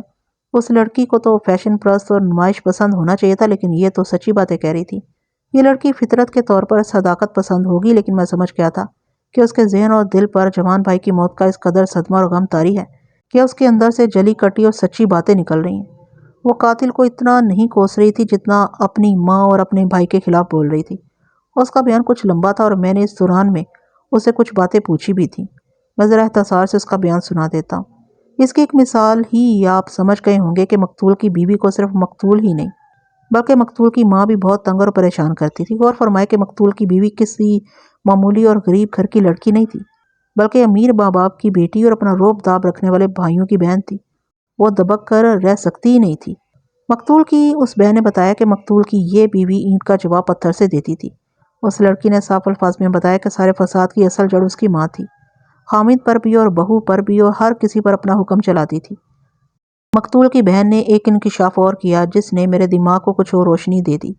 اس نے بتایا کہ کچھ دن پہلے مقتول کی اور رضا کی باہر کہیں لڑائی ہوئی تھی اور مقتول نے چاقو نکال کر رضا کو مارا۔ رضا بچا گیا، لیکن اس کے بازو پر ذرا سا چاقو لگ گیا۔ بہن نے یہ بھی بتایا کہ مقتول نے یہ بات صرف اس بہن کو سنائی تھی، گھر میں کسی اور کو معلوم نہیں۔ یہ میں ہی جانتا تھا کہ رضا جیسے پرکار گنڈے اور گنڈا پرور آدمی کے لیے یہ وار ناقابل برداشت تھا۔ وہ سلجھا اور سنبھلا ہوا آدمی تھا۔ میں نے سوچا کہ اس نے لڑائی میں ہی انتقام لینے کی بجائے یوں انتقام لیا کہ مقتول کو اس دنیا سے ہی صاف کر دیا۔ اس میں اس کی بہن کا انتقام بھی شامل تھا۔ میں نے یہ ساری گھریلو تفصیلات سن کر مقتول کی بہن سے پوچھا کہ مقتول کی بیوی اس پر بد چلنی کے الزام لگاتی رہتی تھی، اس میں کہاں تک صداقت ہے؟ لڑکی نے فوراً جواب دیا کہ کوئی ایک بھی الزام غلط نہیں تھا۔ عورت یا حسن و جوانی کے معاملے میں مقتول کی عادتیں بہت ہی بری تھی۔ میں نے سب سے پہلے نوکرانی کا ذکر کیا۔ اس نے بتایا کہ 30-31 سال کی خوبصورت عورت ہے اور اس کے جسم میں ایک خاص کشش ہے۔ بہن کے بیان کے مطابق یہ نوکرانی ان کے پاس چند سالوں سے کام کر رہی تھی۔ مقتول نے اس پر بری نظر رکھ لی۔ نوکرانی نے مقتول کی اس بہن کو 3-4 مرتبہ کہا کہ اپنے بھائی کو سمجھا لے کہ مجھے ایسی بری اور بدکار عورت نہ سمجھے۔ بہن نے بھائی سے یہ بات نہ کی کیونکہ اسے ڈر تھا کہ معاملہ بگڑ نہ جائے۔ مقتول کی بہن نے ایک اور واقعہ سنایا۔ وہ یوں کہ ایک روز یہ بہن اپنے سسرال سے ماں باپ کے گھر آئی۔ اس کے سسرال ساتھ والے محلے میں رہتے تھے۔ وہ اپنے گھر آئی تو گھر میں کوئی بھی نہیں تھا۔ وہ ایک کمرے کی طرف گئی تو اندر سے دھیمی دھیمی باتوں کی آوازیں آ رہی تھیں اور کھڑکی کا ایک کواڑ ذرا سا کھلا ہوا تھا۔ بہن نے دبے پاؤں اس ذرا سے کھلے ہوئے کواڑ میں سے اندر جھانکا تو دیکھا کہ مقتول نوکرانی کو اپنے بازوؤں میں لینے کی کوشش کر رہا تھا اور نوکرانی اسے آزاد ہونے کی کوشش کر رہی تھی۔ مقتول نے اس کی منتیں شروع کر دی کہ وہ اسے اس طرح نہ دھتکارے اور مایوس نہ کرے اور جتنے پیسے مانگتی ہے لے لے۔ مقتول نے جیب سے کچھ پیسے نکالے تو نوکرانی وہاں سے بھاگی اور باہر نکل آئی۔ بہن اندر چلی گئی، بھائی سے ملی، لیکن اس نے یہ ظاہر نہ ہونے دیا کہ اس نے یہ منظر دیکھا ہے۔ گھر کے باقی افراد کہیں ادھر ادھر نکل گئے تھے۔ بہن مقتول کے پاس بیٹھی باتیں کہتی سنتی رہی اور کچھ دیر بعد باہر نکلی اور اس کمرے میں گئی جہاں نوکرانی جھاڑ پونچھ کر رہی تھی۔ نوکرانی پر بھی بہن نے ظاہر نہ ہونے دیا کہ اس نے یہ منظر دیکھا، لیکن نوکرانی نے اسے بتایا کہ آج اس کے بھائی نے یہ حرکت کی ہے، اسے باز کر لو ورنہ میں نوکری چھوڑ دوں گی اور اپنی بے عزتی کا انتقام بھی لوں گی۔ بہن نے کہا کہ مقتول کی بیوی سارے گھر میں صرف اسے یعنی اس بہن کو اچھا اور مخلص سمجھتی تھی اور دل کی ہر بات اس کے ساتھ کر لیتی تھی۔ بیوی نے اس بہن کو چند مرتبہ بتایا تھا کہ مقتول نوکرانی کے ساتھ چھیڑ چھاڑ کرتا رہتا۔ معلوم ہوا کہ نوکرانی نے خود مقتول کی بیوی کو یہ بات بتائی تھی، پھر نوکرانی نوکری چھوڑ گئی۔ میرے دماغ میں یہ بات آئی کہ نوکرانی کو رونا چاہیے تھا کہ وہ اتنی غریب اور مجبور ہے کہ اس کی عزت بھی محفوظ نہیں، اور مقتول اس پر دست درازی کرتا رہتا کہ وہ اس کا آقا ہے، لیکن نوکرانی نے دھمکی دی تھی کہ وہ انتقام لے گی، اور کوئی اور آدمی نوکرانی کی یہ بات سنتا تو ہنس پڑتا۔ یہ غریب سی گھروں میں کام کرنے والی عورت کیا انتقام لے گی؟ لیکن میں ہر تھانے دار کی طرح جرم و گناہ کی دنیا کا آدمی تھا۔ جو میں نے دیکھا وہ عام لوگ نہیں دیکھ سکتے۔ میں نے مقتول کی بہن سے کہا کہ نوکرانی نے انتقام کی جو دھمکی دی تھی اس کے متعلق اس کی رائے کیا ہے؟ کیا یہ کھوکھلی دھمکی تھی یا نوکرانی کے پیچھے کوئی طاقت یا پست پناہی تھی؟ مقتول کی بہن نے بتایا کہ سچی بات یہ ہے کہ وہ اس کی دھمکی سے ڈر گئی تھی۔ بہن نے کہا کہ باہر کی اکثر باتیں گھروں کی عورتوں تک بھی پہنچ جاتی ہیں۔ اس نوکرانی کے متعلق اس نے بتایا کہ اس کا خاوند بڑا کمزور معذور اور مزدوری پیشہ آدمی ہے اور گھر کے اخراجات نوکرانی خود پورے کرتی ہے۔ بہن نے یہ بھی بتایا کہ سنا ہے کہ ایک بہت بڑا غنڈہ اور بدماش آدمی شہر میں موجود ہے جس نے نوکرانی کو باقاعدہ داشتہ بنا رکھا ہے۔ یہ بات ڈھکی چھپی نہیں، ہو سکتا ہے کہ نوکرانی کے خاوند کو بھی معلوم ہو۔ نوکرانی صرف اس لیے نوکری کرتی کہ لوگ یہ نہ کہیں کہ اپنے جسم اور عصمت کی کمائی کھا رہی ہے۔ بہن نے اس گنڈے بدماش کا نام لیا تو میں اس نام سے بہت اچھی طرح واقف تھا۔ وہ ذرا اونچے درجے کا جرائم پیشہ اور سزا یافتہ آدمی تھا۔ یہ ذہن میں رکھیں کہ وہ گھٹیا قسم کا وارداتیہ نہیں تھا، اپنا وقار اور اپنا رعب و دبدبہ رکھتا تھا۔ اس میں حیرت والی کوئی بات نہیں تھی کہ اس شخص نے ایک عورت کو داشتہ بنا رکھا تھا۔ میں نے یہ بھی بتایا کہ اس شہر میں کسی شخص میں اتنی جرأت نہیں کہ وہ اس نوکرانی کو بری نظر سے دیکھے۔ سب جانتے ہیں کہ یہ کس کی چیز ہے اور سب اس شخص سے ڈرتے ہیں۔ جب یہ واقعہ اور اس گنڈے جرائم پیشہ کا نام میرے کانوں میں پڑا تو یوں سمجھے کہ ایک اور مشتبہ میرے سامنے آ گیا۔ میں اس شخص کو اچھی طرح جانتا تھا، اس کے لیے کسی کو قتل کر دینا کوئی مشکل کام نہ تھا۔ میرا دماغ یہاں آ کر اٹک جاتا تھا کہ مقتول کو گھر میں کیوں اور کس طرح قتل کیا گیا۔ قتل عموماً باہر ہوا کرتے تھے، بعض آدمیوں کو تو غائب کر دیا جاتا تھا۔ ابھی تو تفتیش کی ابتدا تھی، میں نے ابھی اپنے خفیہ ذرائع استعمال کرنے تھے، پھر ہی ان معموں کے حل کا امکان پیدا ہو سکتا تھا۔ اس کے بعد میں مقتول کی بہن کو جھلے رحیم اور اس کی بیوی کی طرف لایا۔ بہن نے کہا یہ تھا کہ مقتول کی بیوی یہ شک بھی کرتی تھی کہ مقتول نے رحیم کی بیوی کے ساتھ بھی دوستانہ گانٹھ رکھا ہے۔ دوستانے والی بات بالکل غلط ہے، مقتول کی بہن نے دو ٹوک لہجے میں کہا۔ صحیح یہ ہے کہ میرا بھائی رحیم کی بیوی کے ساتھ دوستی پیدا کرنے کی کوشش میں لگا رہتا تھا اور یہ لڑکی بیچاری بہت ہی پریشان تھی۔ اس لڑکی کے ساتھ بھی میری بے تکلفی اور رازداری ہے۔ غریب طبع اور صابر لڑکی ہے۔ اپنے غریب ماں باپ کی عزت کی خاطر اس نے یہ خاوند قبول کیا، اس کی خدمت میں لگی رہتی ہے۔ یقین کریں اس نے میرے بھائی کی شکایت مجھ سے نہیں کی تھی، بلکہ ایک روز میں نے پوچھا کہ میرا بھائی تمہیں پریشان تو نہیں کرتا؟ اس بیچاری کے آنسو نکل آئے، کہنے لگی کہ ہمیں ڈرتی بات نہیں کرتی تھی، ڈر یہ تھا کہ تم لوگ امیر کبیر ہو اور تمہارے سامنے میری حیثیت ہی کیا ہے، ایسا نہ ہو کہ میں کوئی جائز شکایت کروں تو مجھے دھکے دے کر گھر سے نکال دو، ایسا ہوا تو میرا باپ بیچارہ چارپائی سے لگ جائے گا۔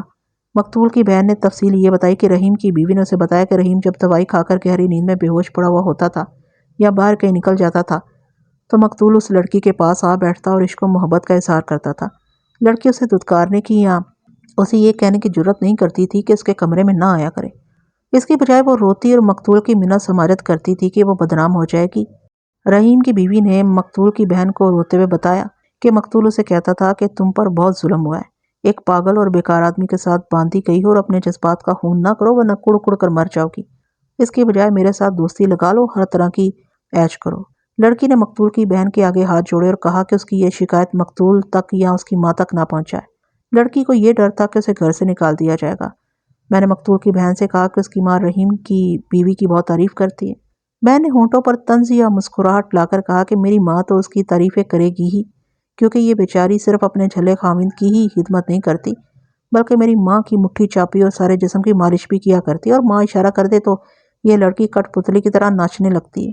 اس لڑکی کی اتنی صاف کوئی سے میں اتنا زیادہ متاثر ہوا کہ مجھے کچھ شک بھی ہونے لگا کہ یہ لڑکی کہیں مجھے دھوکہ ہی نہ دے رہی ہو۔ یہ سمجھنے کا تو مجھے تجربہ تھا کہ لڑکی جھوٹ نہیں بول رہی تھی۔ پھر بھی میں نے ہنستے مسکراتے سے پوچھ لیا کہ اس کی اس صاف گوئی کی آخر وجہ کیا ہے؟ بیٹیاں اپنی ماں کے اتنے خلاف تو نہیں بولا کرتی۔ بہنوں کو بھائیوں کے ساتھ محبت تو ہوتی ہے، اس نے کہا، لیکن اس بھائی کے ساتھ میری جو محبت تھی وہ شاید آپ اپنے اندازے میں نہ لا سکے۔ میرے اتنے پیارے بھائی کی قتل کے ذمہ دار ہماری ماں ہے۔ یہ بھائی ماں کا پہلا لڑکا تھا، اس لیے ماں نے اسے خوب بگاڑا اور ہمارے ابا کو اپنے پاؤں کے نیچے دبا کر رکھا اور پھر بیٹے کی ہلہ شیری کرتی رہی کہ بیٹا منمانیاں کرتا رہے۔ میرے بھائی اور اس کے سسرال میں دشمنی ہماری ماں نے پیدا کی۔ یہ تو دشمنی ختم کر سکتی تھی، لیکن اس ماں نے دشمنی اور زیادہ بڑھائی اور رضا جیسے گنڈے کے ساتھ میرا بھائی لڑ پڑا۔ میرے بھائی اور اس کی بیوی میں ہماری ماں نے محبت پیدا ہونے ہی نہیں دی، بلکہ بیٹے کو اس کی بیوی کے خلاف ہتھیار کے طور پر استعمال کیا۔ آپ حیران نہ ہوں میں سچ کیوں بول رہی ہوں۔ اس کی اصل وجہ تو یہ ہے کہ میں بچپن سے نکل کر لڑک پن میں داخل ہوئی تو ایک سہیلی کے اثر سے میرا دھیان اللہ اور نماز روزے کی طرف ہو گیا۔ میں نے اسی عمر میں قرآن مجید مکمل کیا تھا۔ اگر مجھے سچی لڑکی سمجھتے ہیں تو ایک سچ اور سن لیں۔ میری شادی کا وقت آیا تو اپنے رشتہ داری میں ایک لڑکا میرے دل کو بہت اچھا لگتا تھا اور میں اسی کے ساتھ شادی کرنا چاہتی تھی اور ہو بھی سکتی تھی۔ یہ نہ سمجھیں کہ میری اس کے ساتھ خفیہ ملاقاتیں ہوتی تھی، ایسی کوئی بات نہیں تھی۔ بات اتنی ہی تھی کہ یہ لڑکا مجھے اچھا لگتا تھا اور میں نے اپنے بھائی کو بتا دیا تھا کہ میری شادی اس لڑکے کے ساتھ ہونی چاہیے۔ بھائی نے میری پسند کو پسند کیا اور کہا کہ میری شادی اسی لڑکے کے ساتھ ہوگی۔ بھائی نے ماں کو بتایا اور فیصلے کے لہجے میں کہا کہ شادی اسی لڑکے کے ساتھ ہونی چاہیے۔ ماں نے صاف انکار کر دیا اور کہا کہ جہاں وہ چاہے گی وہاں میری شادی ہوگی۔ یہ ہماری ماں کی عادت ہے کہ اپنی چلاتی اور کسی دوسرے کی بات کتنی ہی اچھی کیوں نہ ہو اسے رد کر دیتی ہے۔ پھر ہوا یہی کہ میری شادی میری پسند کے خلاف کی گئی۔ میں نے اس خامند کو قبول تو کر لیا، لیکن اس لڑکے کو اب بھی دیکھتی ہوں تو دل میں چبھن سی ضرور ہوتی ہے۔ میں نے دل کو یہ تسلی دے رکھی ہے کہ جو قسمت میں ہوتا ہے وہی ملتا ہے، اور اللہ کا شکر ہے جو ملا وہ ٹھیک ہے۔ یہ لڑکی کوئی پڑھی لکھی نہیں تھی، ورنہ یہ دو لفظ ضرور استعمال کرتی، ایک انا پرستی اور دوسرا ڈکٹیٹرشپ۔ میں سمجھ گیا کہ اس کی ماں انا پرست ہے اور اپنے ہی فیصلے ٹھوستی ہے۔ ایسے انسان ڈکٹیٹر ہوا کرتے ہیں۔ بہرحال مجھے اس سوال کا جواب مل گیا کہ لڑکی اپنوں اور اپنی ماں کے خلاف ہی کیوں بول رہی ہے۔ میں نے اس سے رحیم کے متعلق پوچھا۔ اس نے وہی باتیں بتائی جو میں پہلے دوسروں کی زبانی سنا چکا ہوں۔ اس نے اس بات کی تائید کی کہ رحیم کو یہ احساس ہی نہیں کہ وہ اس لڑکی کا حامد ہے جو اس کے ساتھ کمرے میں رہتی ہے۔ رحیم کی بیوی نے مقتول کی بہن کو یہ بات بتائی تھی، یہ بھی کہ بیوی رحیم کے ساتھ پیار و محبت کرتی رہتی ہے۔ یہ بھی معلوم ہوا کہ رحیم رات کو دوسرے کمرے میں سویا کرتا تھا۔ اس نے نیند کی گولی کھائی ہوئی ہوتی تھی۔ کبھی کبھی بیوی اسے بہلا پھسلا کر اپنے کمرے میں لے آتی تھی۔ مقتول کی بہن سے نئی بات یہ معلوم ہوئی کہ رحیم چپ چاپ رہتا ہے اور جب چلتا پھرتا ہے تو نارمل لگتا ہے، لیکن چلتے چلتے رک جاتا ہے، پھر اس کے آنسو بہنے لگتے ہیں یا ہنسنے لگتا ہے۔ نئی بات یہ معلوم ہوئی کہ اسے کبھی کبھی غصہ آ جاتا ہے۔ غصے کی حالت میں اس کے سامنے جو بھی چیز آئے وہ توڑ دیتا ہے۔ مقتول کی بہن نے دو واقعات سنائے جو ایک ہی جیسے ہیں۔ کہیں ایک لڑکے نے اس کا مذاق اڑایا تو اس نے اس لڑکے کی گردن اپنے دونوں ہاتھوں میں پکڑ لی اور گردن ایسی دبائی کہ لڑکے کی آنکھیں باہر نکل آئیں۔ اگر اسے دو تین بڑے آدمی چھڑا نہ لیتے تو لڑکا مارا گیا تھا۔ 2-4 مہینوں بعد ایک لڑکا اور اسے چھیڑ بیٹھا تو اس کی بھی گردن رحیم نے اسی طرح دبوچ لی اور دوسروں نے چھڑا لیا۔ یہ دو واقعات سن کر یہ شک پیدا ہو گیا کہ مقتول کو اسی نے ہی قتل نہ کر دیا ہو، کیونکہ مقتول کی گردن بھی دونوں ہاتھوں سے دبائی گئی تھی۔ میرے لیے یہ ضروری ہو گیا کہ رحیم کو دیکھ لوں، اس کے ساتھ کچھ باتیں کروں، دیکھوں کہ وہ عقل کی کوئی بات کرنے کے قابل ہے یا نہیں۔ مقتول کی بہن نے مجھے اچھی خاصی روشنی دکھا دی تھی۔ رضا پر شک پختہ ہوتا جا رہا تھا۔ کچھ شک اس جرائم پیشہ آدمی پر تھا جس نے ان کی نوکرانی کو داشتہ بنایا ہوا تھا۔ 3-3:30 کا وقت ہو گیا تھا۔ لاش پوسٹ مارٹم کے بعد آنے ہی والی تھی۔ مجھے معلوم تھا کہ لاش آئی تو یہاں کیا کوہرام بپا ہو جائے گا۔ میں اس سے پہلے یہاں سے نکل جانا چاہتا تھا۔ مقتول کے باپ کو بلا کر کہا کہ رحیم کو میرے پاس لے آئے۔ مقتول کی بہن کو میں نے فارغ کر دیا تھا۔ وہ تو پگلا لڑکا ہے، اس سے آپ کیا پوچھ سکیں گے؟ میں نے اسے کوئی وجہ نہ بتائی، بس اتنا کہا کہ اسے میرے پاس چھوڑ کر باپ باہر چلا جائے۔ باپ گیا اور 5-7 منٹوں بعد رحیم کو ساتھ لے آیا۔ میں نے اٹھ کر رحیم کا استقبال کیا اور ہاتھ اس کی طرف بڑھایا۔ اس نے پہلے کی طرح بھی میرے ہاتھ کی طرف دیکھا اور اپنا ہاتھ میری طرف نہ کیا۔ میں نے آگے بڑھ کر بازو اس کی کمر میں ڈال کر اسے اپنے ساتھ لگا لیا اور پیار سے کہا بیٹھ جاؤ۔ وہ کرسی پر بیٹھ گیا اور چہرے پر حیرت کا تاثر لیے میرے منہ کی طرف دیکھتا ہی رہا۔ رحیم بھائی، میں نے کہا مجھے بہت افسوس ہے کہ تمہارا بھائی مارا گیا ہے۔ رحیم نے کہا کون بھائی؟ جھوٹ نہیں مارا کیا؟ تمہارے کتنے بھائی ہیں رحیم؟ میں نے پوچھا۔ تمہارے کتنے بھائی ہیں؟ رحیم نے بے تاثر سی آواز میں کہا اور پھر ہنسنا شروع کر دیا۔ کیا تمہاری بیوی نے تمہیں کچھ نہیں بتایا؟ میں نے پوچھا۔ بیوی؟ رحیم نے سنجیدگی سے کہا بتایا کس کو بتایا؟ اور وہ پاگلوں کی طرح ہنسنے لگا۔ میں نے اس کے ساتھ کچھ اور باتیں کی تو اس نے اوٹ پٹانگ بولنا شروع کر دیا۔ میں پوچھتا کچھ اور تو وہ ہنس پڑتا یا جو منہ میں آیا کہہ دیتا تھا۔ پھر وہ میرے کچھ کہے بغیر ہی پاگلوں کی طرح ہنسنے لگا۔ اس کی ذہنی کیفیت نے میرے شکوک و شبہات ختم کر دیے۔ اس کے باپ کو بلا کر کہا کہ اسے لے جائے۔ میں تھانے جانے کے لیے اٹھ ہی رہا تھا کہ ہیڈ کانسٹیبل آ گیا۔ پوسٹ مارٹم ہو گیا تھا اور لاش آ رہی تھی۔ پوسٹ مارٹم رپورٹ یہی تھی کہ مقتول کو ہاتھوں سے گلا گھونٹ کر مارا گیا۔ جسم پر ضرب یا زخم کا کوئی نشان نہیں تھا۔ موت رات 12 اور 12:30 بجے کے درمیان واقع ہوئی تھی۔ تھانے جاتے ہی میں نے مخبروں کو طلب کیا۔ مخبروں نے خود ہی آ جانا تھا، لیکن میں اپنی عادت کے مطابق چاہتا تھا کہ وہ جلدی آ جائیں۔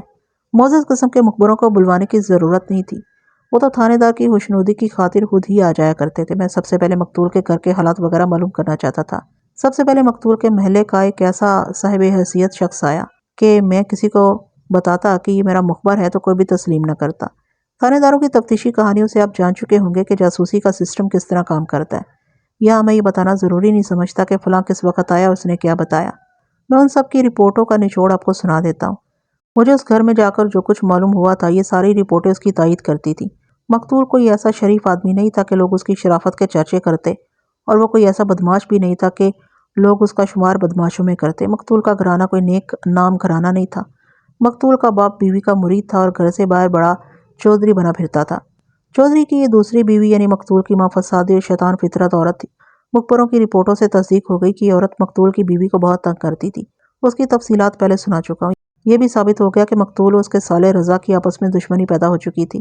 ان کی لڑائی بھی ہوئی تھی اور مقتول نے رضا کو چاقو مارا تھا۔ یہ بھی پتہ چلا کہ رضا نے 2-3 بار کہا تھا کہ وہ مقتول کو زندہ نہیں چھوڑے گا۔ ایک معزز مخبر نے کہا کہ اس خاندان پر اللہ کی لعنت ایک نہ ایک دن پڑنی ہی تھی۔ اس چودھری نے غریب باپ کی بیٹی اور اس کی مجبوری سے فائدہ اٹھا کر خریدی۔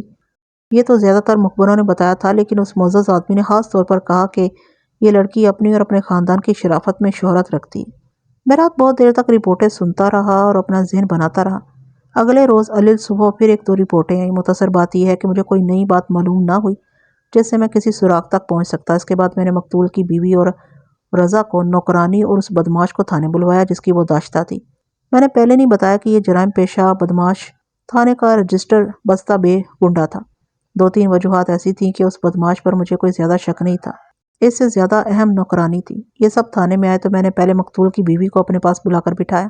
اس لڑکی میں یہی ایک نقص نکالا جا سکتا تھا کہ اس کا رنگ سانولا تھا، لیکن گہرا سانولا نہیں تھا۔ چہرے کے نقش اچھے تھے، مطلب یہ کہ خوبصورت نہیں تھی تو بدصورت بھی نہیں تھی۔ میں نے اس سے پہلی بات یہ پوچھی کہ اس کے والدین اس کے خاوند کی موت کی اطلاع پر وہاں گئے تھے۔ بیوی نے بتایا کہ کوئی بھی نہیں گیا، نہ کوئی جائے گا۔ اس سے یہ ظاہر ہوا کہ ان کی دشمنی گہری ہو گئی تھی۔ عام طور پر ناراض رشتہ دار بھی ماتم کی اطلاع پر رسمی طور پر چلے جایا کرتے ہیں۔ میں نے مقتول کی بیوی سے پوچھ گچھ شروع کی تو اس نے بالکل وہی باتیں سنائی جو میں پہلے سن چکا تھا۔ وہ بھی زیادہ الزام مقتول کی ماں کے سر دھرتی تھی۔ کہتی تھی کہ ماں اس کے اور اپنے بیٹے کے درمیان حائل رہتی تھی، برداشت ہی نہیں کرتی تھی کہ اس کا بیٹا بیوی کے ساتھ اچھا اور پیار محبت والا تعلق رکھے۔ بیوی نے ایک بات بالکل ہی نہیں بتائی، وہ یہ کہ مقتول نے اسے طلاق لکھ کر دے دی تھی، پھر اسے جانے دیا تھا۔ لیکن بیوی نے یہ طلاق نامہ صرف اپنے بھائی رضا کو دکھایا تھا اور بھائی نے یہ تحریر اپنے پاس رکھ لی تھی۔ بیوی کے بیان کے مطابق رضا نے کئی بار اپنے ماں باپ سے کہا تھا کہ طلاق لے لو اور اپنی لڑکی کو اس جہنم سے نکالو، لیکن ماں باپ نہیں مانتے تھے۔ اب طلاق نامہ لے کر رضا نے بہن سے کہا کہ 1-2 دنوں بعد ماں باپ کو دکھائے گا اور پھر عدالت میں خرچے کا دعویٰ کریں گے۔ بیوی نے یہ بھی کہا کہ انہیں جب پتہ چلا کہ اس کا خاوند قتل ہو گیا تو بیوی نے اور رضا نے بھی کہا کہ قتل اس کی ماں کو ہونا چاہیے تھا۔ تم لوگوں نے گھر میں یہ تو سوچا اور آپس میں باتیں کی ہوں گی کہ تمہارے خاوند کو کون قتل کر گیا ہے؟ میں نے پوچھا۔ یہ تو قدرتی بات ہے، بیوی نے جواب دیا۔ ہم سب خیالوں کے گھوڑے دوڑاتے رہے لیکن کسی نتیجے پر نہ پہنچ سکے۔ بھائی رضا نے کہا کہ یہ شخص اپنے آپ کو بدماش سمجھنے لگا تھا اور اسی چکر میں کسی کے ہاتھوں پار ہو گیا۔ میں نے رحیم کی بیوی اور نوکرانی کی بات چھیڑ دی تو مقتول کی بیوی نے مقتول کی بہن کی سنائی ہوئی باتوں کی تصدیق کر دی، لیکن اس نے اس واقعے کا ذکر نہ کیا جس میں مقتول کی بہن نے مقتول کو نوکرانی پر دست درازی کرتے دیکھا تھا۔ اس نے یہی بتایا کہ مقتول نوکرانی کو دیکھ کر بہت خوش ہوتا اور اس کے ساتھ اس طرح بولتا چالتا اور حرکتیں کرتا جیسے وہ نوکرانی نہ ہو بلکہ اس کی دوست ہو اور اسی کی سطح کی عورت ہو۔ رحیم کی بیوی کے متعلق اس نے کہا کہ جب بھی رحیم باہر نکل جاتا تھا مقتول اوپر اس کی بیوی کے پاس جا پہنچتا تھا۔ اس نے بھی رحیم کی بیوی کی شرافت کی بہت تعریف کی اور کہا کہ ساس کی خدمت لوڑیوں کی طرح کرتی، اس کے اشاروں پر ناچتی تھی، اس لیے ساس اس پر بہت خوش رہتی تھی، لیکن اصل میں وہ مقتول کی بیوی میں گل مل گئی تھی، اس کی سنتی اور اپنے دل کی سنایا کرتی تھی۔ اس نے اپنے بیان میں کہا کہ رحیم کی بیوی نے اسے بتایا تھا کہ 2 مرتبہ ایسے ہوا کہ مقتول اوپر رحیم کے کمرے سے نکل رہا تھا یا شاید کمرے میں ہی تھا کہ رحیم آ گیا اور مقتول وہاں سے کھسک آیا۔ اس نے اپنی بیوی سے پوچھا کہ یہ یہاں کیوں آیا تھا؟ رحیم کی بیوی نے بڑی مشکل سے اسے ٹھنڈا کیا۔ رحیم نے یہ الفاظ کہے تھے کہ پھر کبھی اس کمرے میں آیا تو میں اس کا گلا دبا دوں گا۔ گلا دبانے کی بات سے میں چونکا اور مقتول کی بیوی کے ساتھ ایک شک ذہن میں رکھ کر کچھ باتیں کی تو بیوی نے اپنی رائے یہ دی کہ رحیم بالکل بے حس آدمی ہے اور وہ کچھ کہتا ہے تو اسے کچھ پتہ نہیں ہوتا کہ وہ کیا کہہ رہا ہے اور کیوں کہہ رہا ہے۔ مقتول کی بیوی یہ بات یقینی طور پر کہتی تھی کہ رحیم کی اور مقتول کی آپس میں کوئی بات نہیں ہوئی تھی، جیسے دونوں ایک دوسرے کے لیے اجنبی تھے۔ مقتول کی بیوی کے بعد اس کے بھائی رضا کو بلایا۔ اس شخص پر مجھے شک تھا، اس شک کی بیک گراؤنڈ بھی تھی۔ میں نے بناوٹی سا افسوس اپنی آواز میں پیدا کر کے کہا کہ مجھے بہت افسوس ہوا ہے کہ تمہارا بہنوئی مارا گیا ہے۔ رضا نے کہا افسوس اسے بھی ہے، لیکن خوشی تب ہوتی کہ اس کی ماں ماری جاتی۔ اصل فساد کی جڑ تو اس کی ماں ہے۔ ماں ایسی نہ ہوتی تو میری بہن بھی خوش رہتی، اور یہی خاوند جو ماں کی وجہ سے قتل ہو گیا میری بہن کے ساتھ ٹھیک ٹھاک رہتا جس طرح اچھے میاں بیوی رہتے ہیں۔ یہیں سے رضا نے وہی باتیں شروع کر دی جو میں پہلے اتنی بار سن چکا تھا کہ زبانی یاد ہو گئی تھی۔ میں نے اس توقع پر اسے بولنے سے نہ روکا کہ ہو سکتا ہے اسے کوئی نئی بات معلوم ہو جائے، مگر وقت ضائع ہونے کے سوا کچھ حاصل نہیں ہوا۔ میں نے اس کی اور مقتول کی لڑائی کا حوالہ دیا اور پوچھا کہ یہ کہاں تک صحیح ہے کہ مقتول نے اسے چاقو مارا تھا۔ اس نے فوراً سارا واقعہ سنا دیا۔ وہ کہتا تھا کہ میں نے اسے آرام سے سمجھانے کی نیت سے گلی میں روکا تھا۔ میری نیت لڑائی جھگڑے کی تھی ہی نہیں، لیکن وہ یک لخت گرم ہو گیا۔ میں نے اسے پھر بھی سمجھایا کہ دیکھو یہ رشتہ کیسا ہے، لیکن وہ تو اپنے آپ کو معلوم نہیں کیا سمجھ رہا تھا۔ یہاں سے لڑائی ہوئی۔ میں حیران ہوں رضا، میں نے کہا تم جیسا روب داب والا آدمی چاقو کا زخم کھا کر بھی کس طرح برداشت کر گیا؟ تم تو اسے اڑا ہی سکتے تھے۔ خدا گواہ ملک صاحب، رضا نے کہا، میں صرف اپنے باپ کی عزت کی خاطر چپ رہا، لیکن یہ چوٹ برداشت نہیں کی۔ 2 ہی دنوں بعد میں نے مقتول کو قبرستان کی طرف جاتے دیکھا۔ فوراً 2 آدمی ساتھ لیے اور میں اس کے پیچھے چلا گیا۔ آگے گہرائی آتی ہے، اسے پکڑ کر نیچے لے گئے اور خوب پھینٹی لگائی، گھونسوں کی مار دی تاکہ ظاہری کوئی ضرب یا زخم نہ ہو۔ چھڑانے والا کوئی نہیں تھا، وہ بے ہوش نہیں ہوا، باقی کوئی کسر رہنے نہیں دی۔ اب دیکھیں ملک صاحب، یہ شخص کتنا کچھ بہادر تھا۔ گھر جا کر میری بہن کو مارا پیٹا اور اپنی ماں سے بھی پٹوایا اور طلاق لکھ کر بہن کے ہاتھ میں دی اور گھر سے نکال دیا۔ میری بات سنو رضا بھائی، میں نے کہا چھوڑو ان لمبی چوڑی باتوں کو، تمہیں میں اپنا دوست سمجھتا ہوں، تم مجھے اپنا دوست سمجھو۔ میں کہتا ہوں تم نے اپنی بہن کی پٹائی اور طلاق کا انتقام اس طرح لیا کہ مقتول کو قتل کر دیا۔ تم ہاں کہو اور پردہ میں ڈالوں گا۔ اس کے چہرے پر کوئی تبدیلی نہ آئی، وہ ذرا سا بھی نہ چونکا، صرف یہ تبدیلی آئی کہ اس کے ہونٹوں پر ہلکی سی مسکراہٹ آ گئی جو شاید تنزیہ تھی۔ جناب ملک صاحب، اس نے کہا، یہ آپ کا حق بھی ہے اور آپ کو اختیار بھی حاصل ہے کہ جس پر چاہیں اس پر قتل یا کسی بھی جرم کا الزام عائد کر دیں۔ میں عرض کروں گا میرے لیے کسی کو قتل کروانا کوئی مشکل کام نہیں، تو جہاں قبرستان سے پرے اسے مارا پیٹا تھا وہیں کہتا اسے ختم کر دو اور یہیں کہیں زمین میں دبا دو۔ میں صرف قتل کرتا، مار پٹائی کی ضرورت ہی نہیں تھی۔ پھر یہ بھی سوچیں کہ اس کے گھر جا کر قتل کرنا کتنا خطرناک کام تھا۔ مجھے تو یہ بھی معلوم نہیں تھا کہ رات کو وہ کون سے کمرے میں سوتا ہے۔ میں تو اس سے بہن کی طلاق لینا چاہتا تھا جو اس نے دے دی ہے۔ میں نے اگلے ہی روز ایک وکیل کے ساتھ بات کر لی تھی کہ اس شخص پر بچی کے خرچے کا دعویٰ دائر کروں گا۔ اگر آپ کو یقین نہ آئے تو اس وکیل کو بلا کر پوچھ لیں، اور پھر میں آپ کو ان 2 آدمیوں کے نام بتا دیتا ہوں جن سے میں نے مقتول کو پٹوایا تھا۔ 2 اور آدمی ہیں جنہیں یہ بات معلوم ہے، ان سب کو بلا لیں، پوچھ لیں۔ میں پھر کہتا ہوں کہ قتل ہی کرنا ہوتا تو میں مقتول کی ماں کو قتل کرتا۔ یہ نہ سمجھے کہ میں نے اس کی اس بات پر یقین کر لیا، اسے چھوڑ دیا۔ میں اسے کچھ نہ کچھ پوچھتا رہا اور جرابی کرتا رہا، اور بات سے بات نکال کر اسے اس مقام تک لانے کی کوشش بھی کرتا رہا جہاں مشتبہ اور ملزموں کے منہ سے بے اختیار اقبالی بات نکل جاتی ہے۔ لیکن یہ شخص پورے اعتماد کے ساتھ میری ہر بات کا تسلی بخش جواب دیتا چلا گیا۔ پھر بھی میں نے اسے بالکل صاف نہ سمجھا اور اسے کہا کہ وہ تھانے میں ہی رہے کیونکہ مجھے اس کی ضرورت پڑتی رہے گی اور وہ اپنی بہن کو گھر بھیج دے۔ نوکرانی اور 10 نمبریہ بدماش آئے بیٹھے تھے۔ میں نے پہلے نوکرانی کو بلایا، اسے دیکھ کر میں نے محسوس کیا کہ واقعی اس عورت میں ایک خاص قسم کی کشش ہے۔ چہرہ بھی اچھا ہے، چہرے کا رنگ بھی اچھا اور جسمانی ساخت و خاص طور پر بہت ہی اچھی تھی۔ اس کے چہرے پر جو تاثرات تھے ان سے میں بڑی اچھی طرح واقف تھا۔ اسے بٹھایا اور بے تکلفی کے انداز سے کچھ باتیں کر کے اس کی گھبراہٹ کم کی اور یہ بھی کہا کہ اس پر کوئی الزام نہیں، اسے کچھ باتیں معلوم کرنی ہیں۔ میں اس کے بیان کو طول نہیں دوں گا کیونکہ اس نے مقتول کے گھر اور گھر کے ہر فرد کے متعلق وہی تفصیلات سنائی جو پہلے ہی مجھ تک پہنچ چکی تھی۔ مقتول کے اخلاق اور چال چلن کے متعلق مقتول کی بہن نے جو باتیں سنائی تھی وہی اس نوکرانی نے بھی سنائی۔ وہ واقعہ بھی سنا دیا جس میں مقتول نے کمرے میں اس پر دست درازی کی تھی۔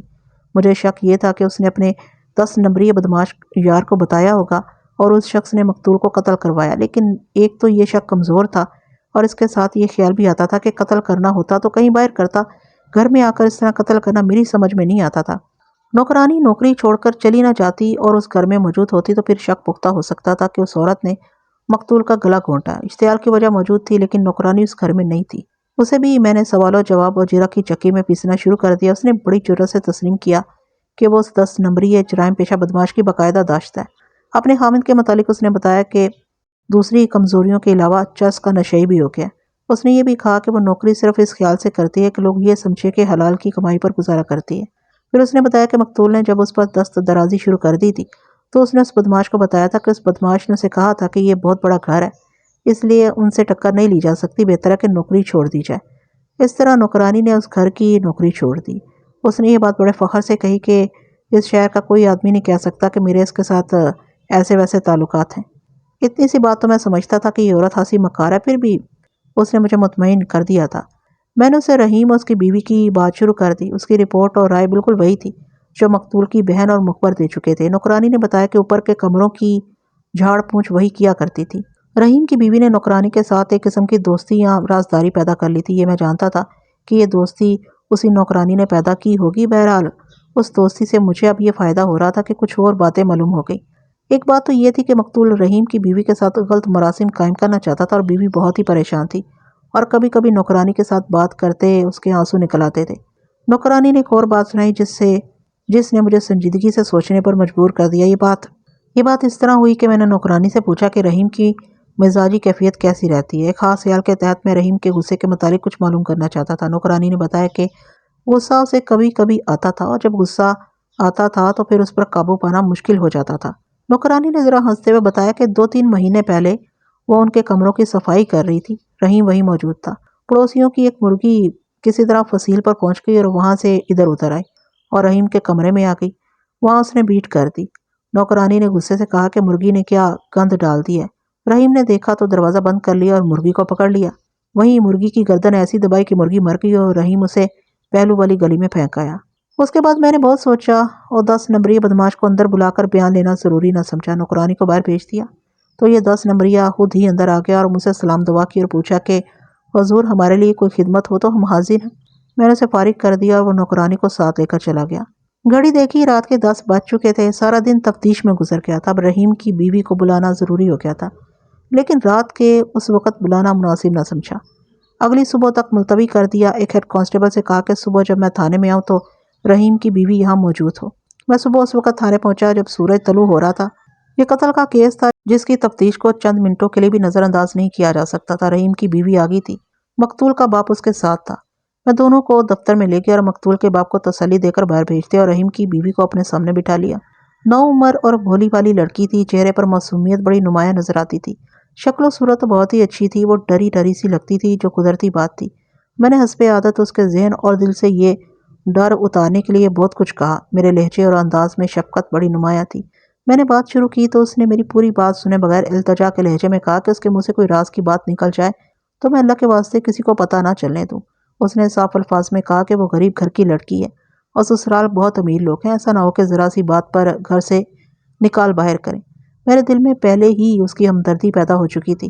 میں نے اسے بڑے پیار سے یقین دلایا کہ میں اس کی ہر بات پردے میں رکھوں گا۔ اس نے بات شروع تو کر دی لیکن میں نے دیکھا کہ رک رک کر بولتی تھی اور ڈرتی تھی کہ کوئی ایسی ویسی بات زبان پر نہ آ جائے۔ چونکہ مجھے اس کے متعلق اس کے سسرال گھر کی ساری باتیں معلوم ہو چکی تھی، اس لیے میں نے اسے لقمے دینے شروع کر دی اور وہ بولتی گئی۔ پھر میں نے اسے بتایا کہ مجھے سارے حالات معلوم ہیں۔ مثال کے طور پر اسے 2 باتیں بتائیں تو اس کے چہرے پر کچھ سکون نظر آنے لگا۔ اس نے تصدیق کر دی کہ اس کا خامند اس احساس سے محروم ہے کہ وہ خامند ہے اور یہ لڑکی اس کی بیوی ہے۔ البتہ وہ پیار اور محبت کو سمجھتا تھا۔ اس لڑکی کو میں اصلی نام کی بجائے نسرین لکھوں گا۔ ایک تو نسرین بات کرتے ڈرتی تھی، اس لیے رک رک کر بول رہی تھی۔ دوسرے میں نے محسوس کر لیا کہ وہ زیادہ بولنے والی لڑکی ہے ہی نہیں۔ میں اس کے بیان کو بھی طول نہیں دوں گا کیونکہ اس نے اپنی شادی پھر ازدواجی زندگی کے متعلق جو بیان دیا وہ بالکل ان بیانات کی تصدیق تھی جو میں مختلف افراد کی زبانی پیش کر چکا ہوں۔ میری حوصلہ افزائی سے اس نے ذرا روانی سے بولنا شروع کر دیا، مختصراً یوں کہ ان تینوں بہنوں سے ان کا باپ بہت ہی پیار کرتا تھا۔ باپ کی غربت اور مجبوری کی بات تو پہلے سنائی ہے۔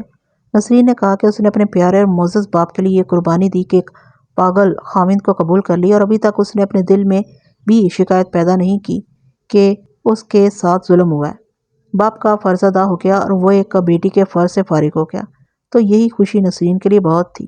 اس معصوم لڑکی نے مجھے بیان دیتے ہوئے کہا کہ وہ اللہ کا شکر ادا کرتی ہے، اگر لوگ کہتے ہیں کہ اسے باپ نے بیچ ڈالا ہے تو کہتے رہیں۔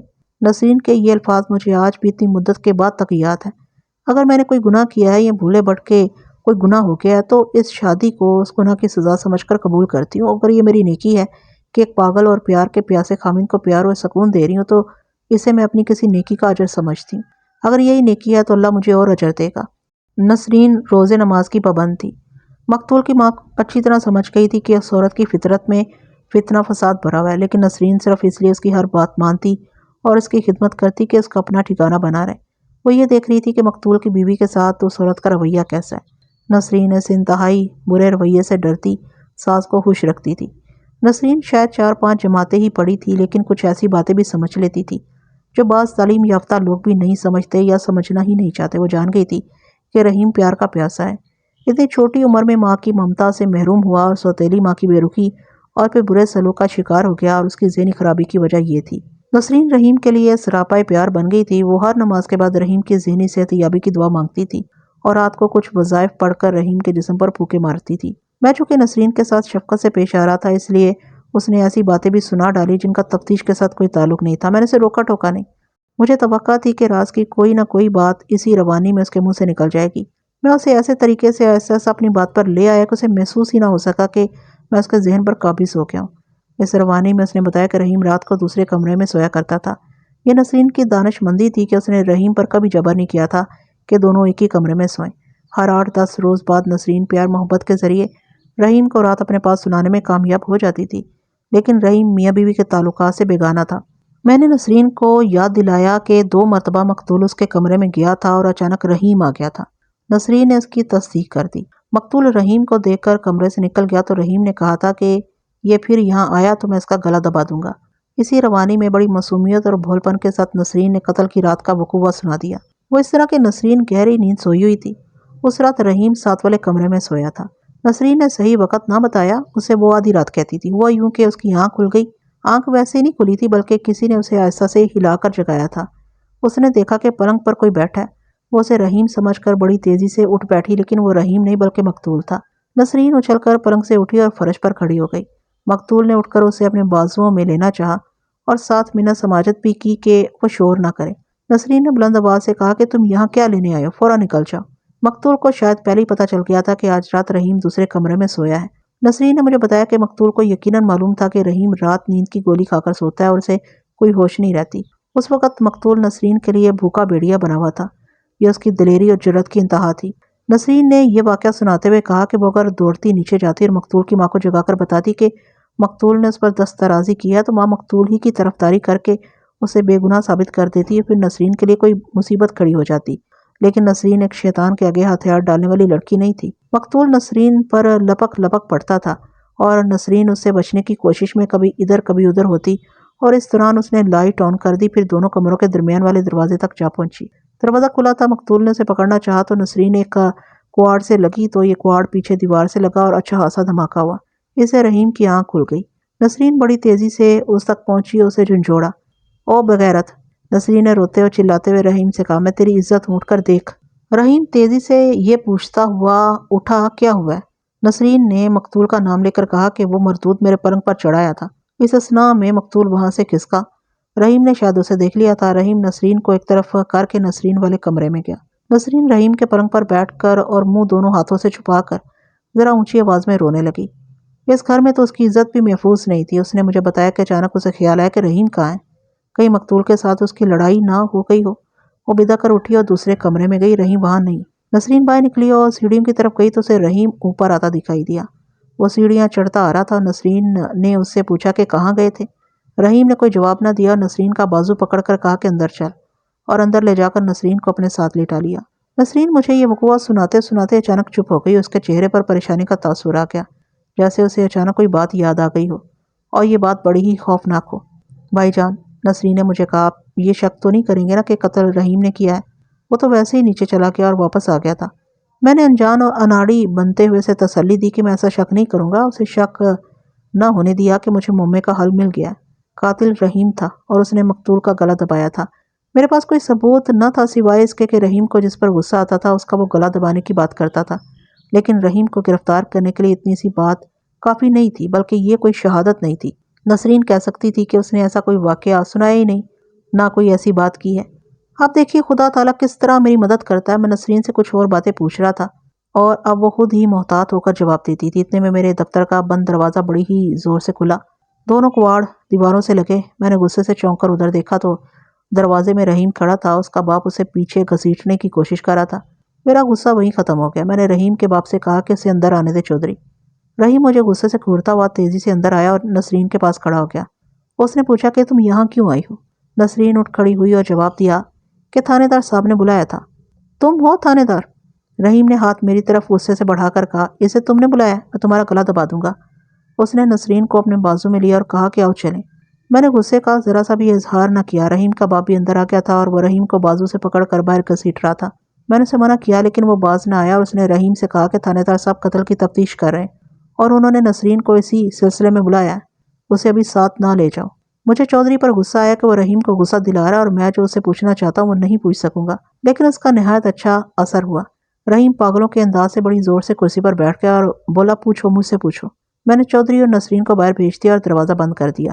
رحیم کو خوش کرنے کے لیے اس کے باپ کو برا بھلا کہا اور یہ بھی کہا کہ یہ خواہ تم جیسے اچھے اور شریف آدمی کو پریشان کرتے ہیں۔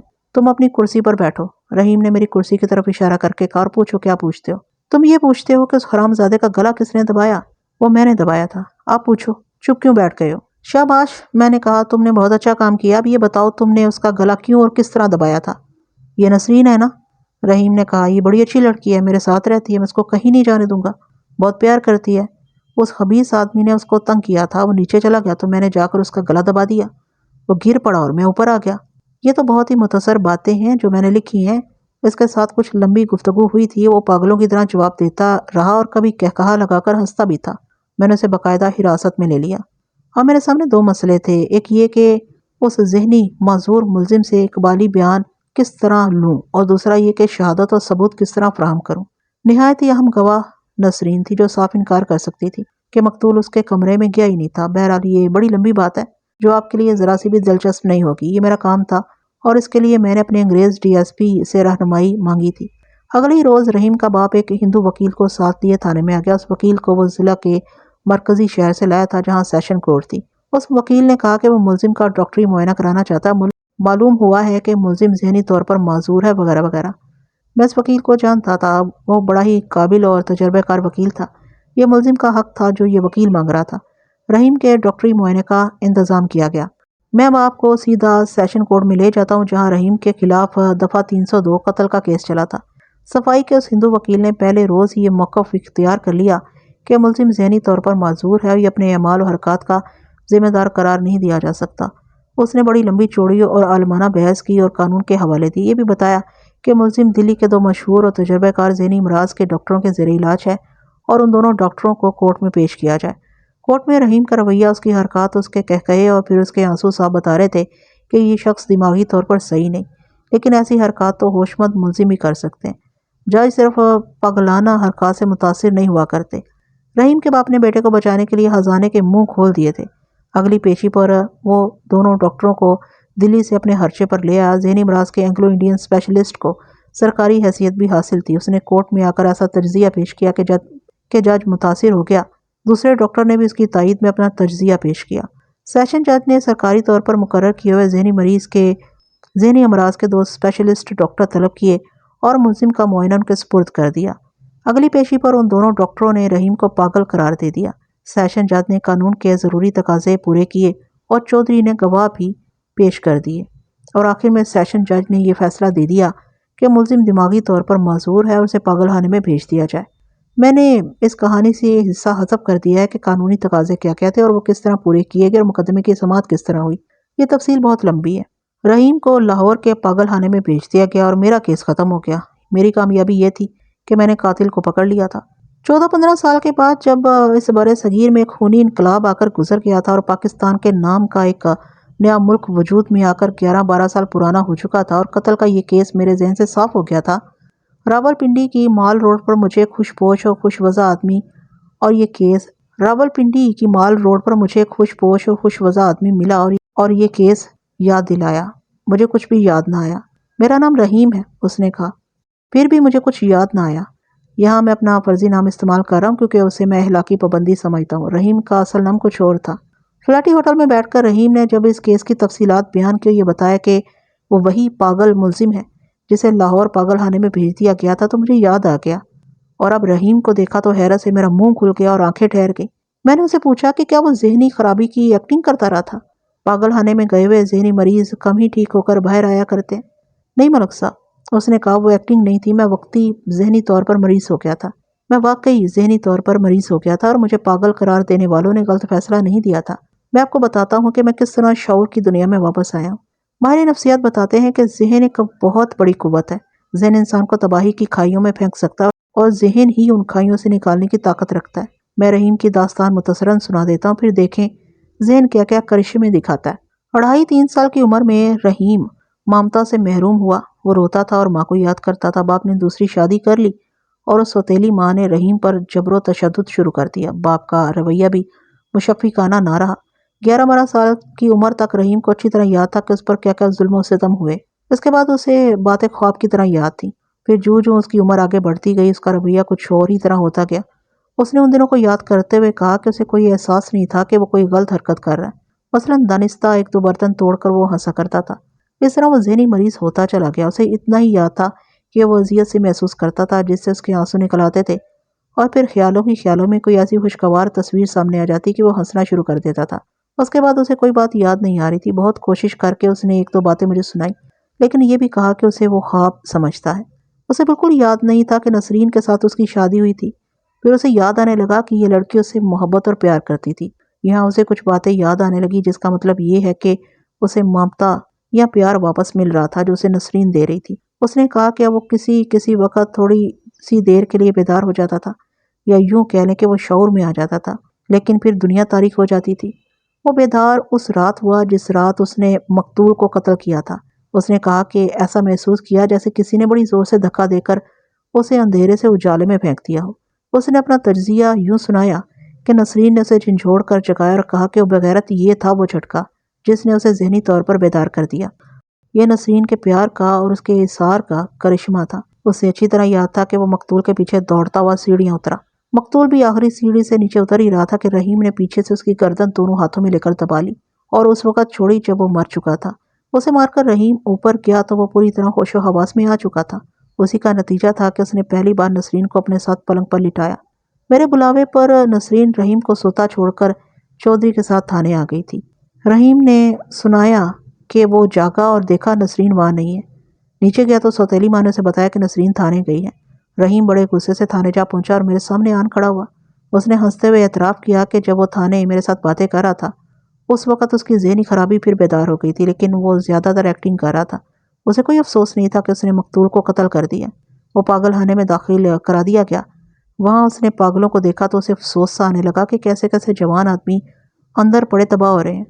اس سے اس میں مزید بیداری ہونے لگی، لیکن اصل کام اس کے باپ نے کیا۔ اس نے پاگل خانے کی انچارج اور 2 ڈاکٹروں کو منہ مانگے پیسے دے کر بیٹے کو ٹھیک کرا لیا اور پھر پاگل خانے سے 8-9 مہینے بعد خارج بھی کروا لیا۔ وہ واپس اپنے گھر گیا تو نسرین اپنے ماں باپ کے گھر تھی۔ وہ تو ماتم کی کیفیت میں تھی۔ رحیم کو پتہ چلا کہ لوگ اس کے ماں باپ سے کہتے رہے کہ پاگل خانے سے کبھی کوئی پاگل ٹھیک ہو کر نہیں آیا، بیٹی کی شادی کر دو، لیکن نسرین نے صاف انکار کر دیا تھا۔ رحیم پہنچ گیا اور نسرین کو اپنے گھر لے آیا۔ اب وہ صحیح معنوں میں خاوند تھا اور نسرین کو بیوی سمجھتا تھا۔ اس کے چند مہینوں بعد ملک تقسیم ہوا، خون خرابہ ہوا، لیکن چودھری اپنے خاندان کو پہلے ہی نکال کر لے آیا تھا۔ پاکستان میں رحیم اپنے والدین سے الگ ہو گیا تھا اور یہاں اسے اتنی زیادہ زمین مل گئی کہ وہ پہلے سے زیادہ اچھی حیثیت کا مالک ہو گیا۔ اللہ نے نسرین کی نیکی کا اجر دیا اور انہیں 3 بیٹے اور 1 بیٹی عطا کی۔ امید کرتی ہوں کہ یہ کہانی بھی آپ کو کافی پسند آئی ہوگی۔ اگر پسند آئی ہے تو ویڈیو کو لائک ضرور کر دیا کریں، پلیز کمنٹ بھی کیا کریں اور شیئر بھی کر دیا کریں اپنے فیس بک پر، سوشل میڈیا اکاؤنٹ پر، جو بھی آپ زیادہ استعمال کرتے ہیں۔ مجھے اجازت دیجیے ایسی ہی کسی اچھی سی کہانی تک کے لیے۔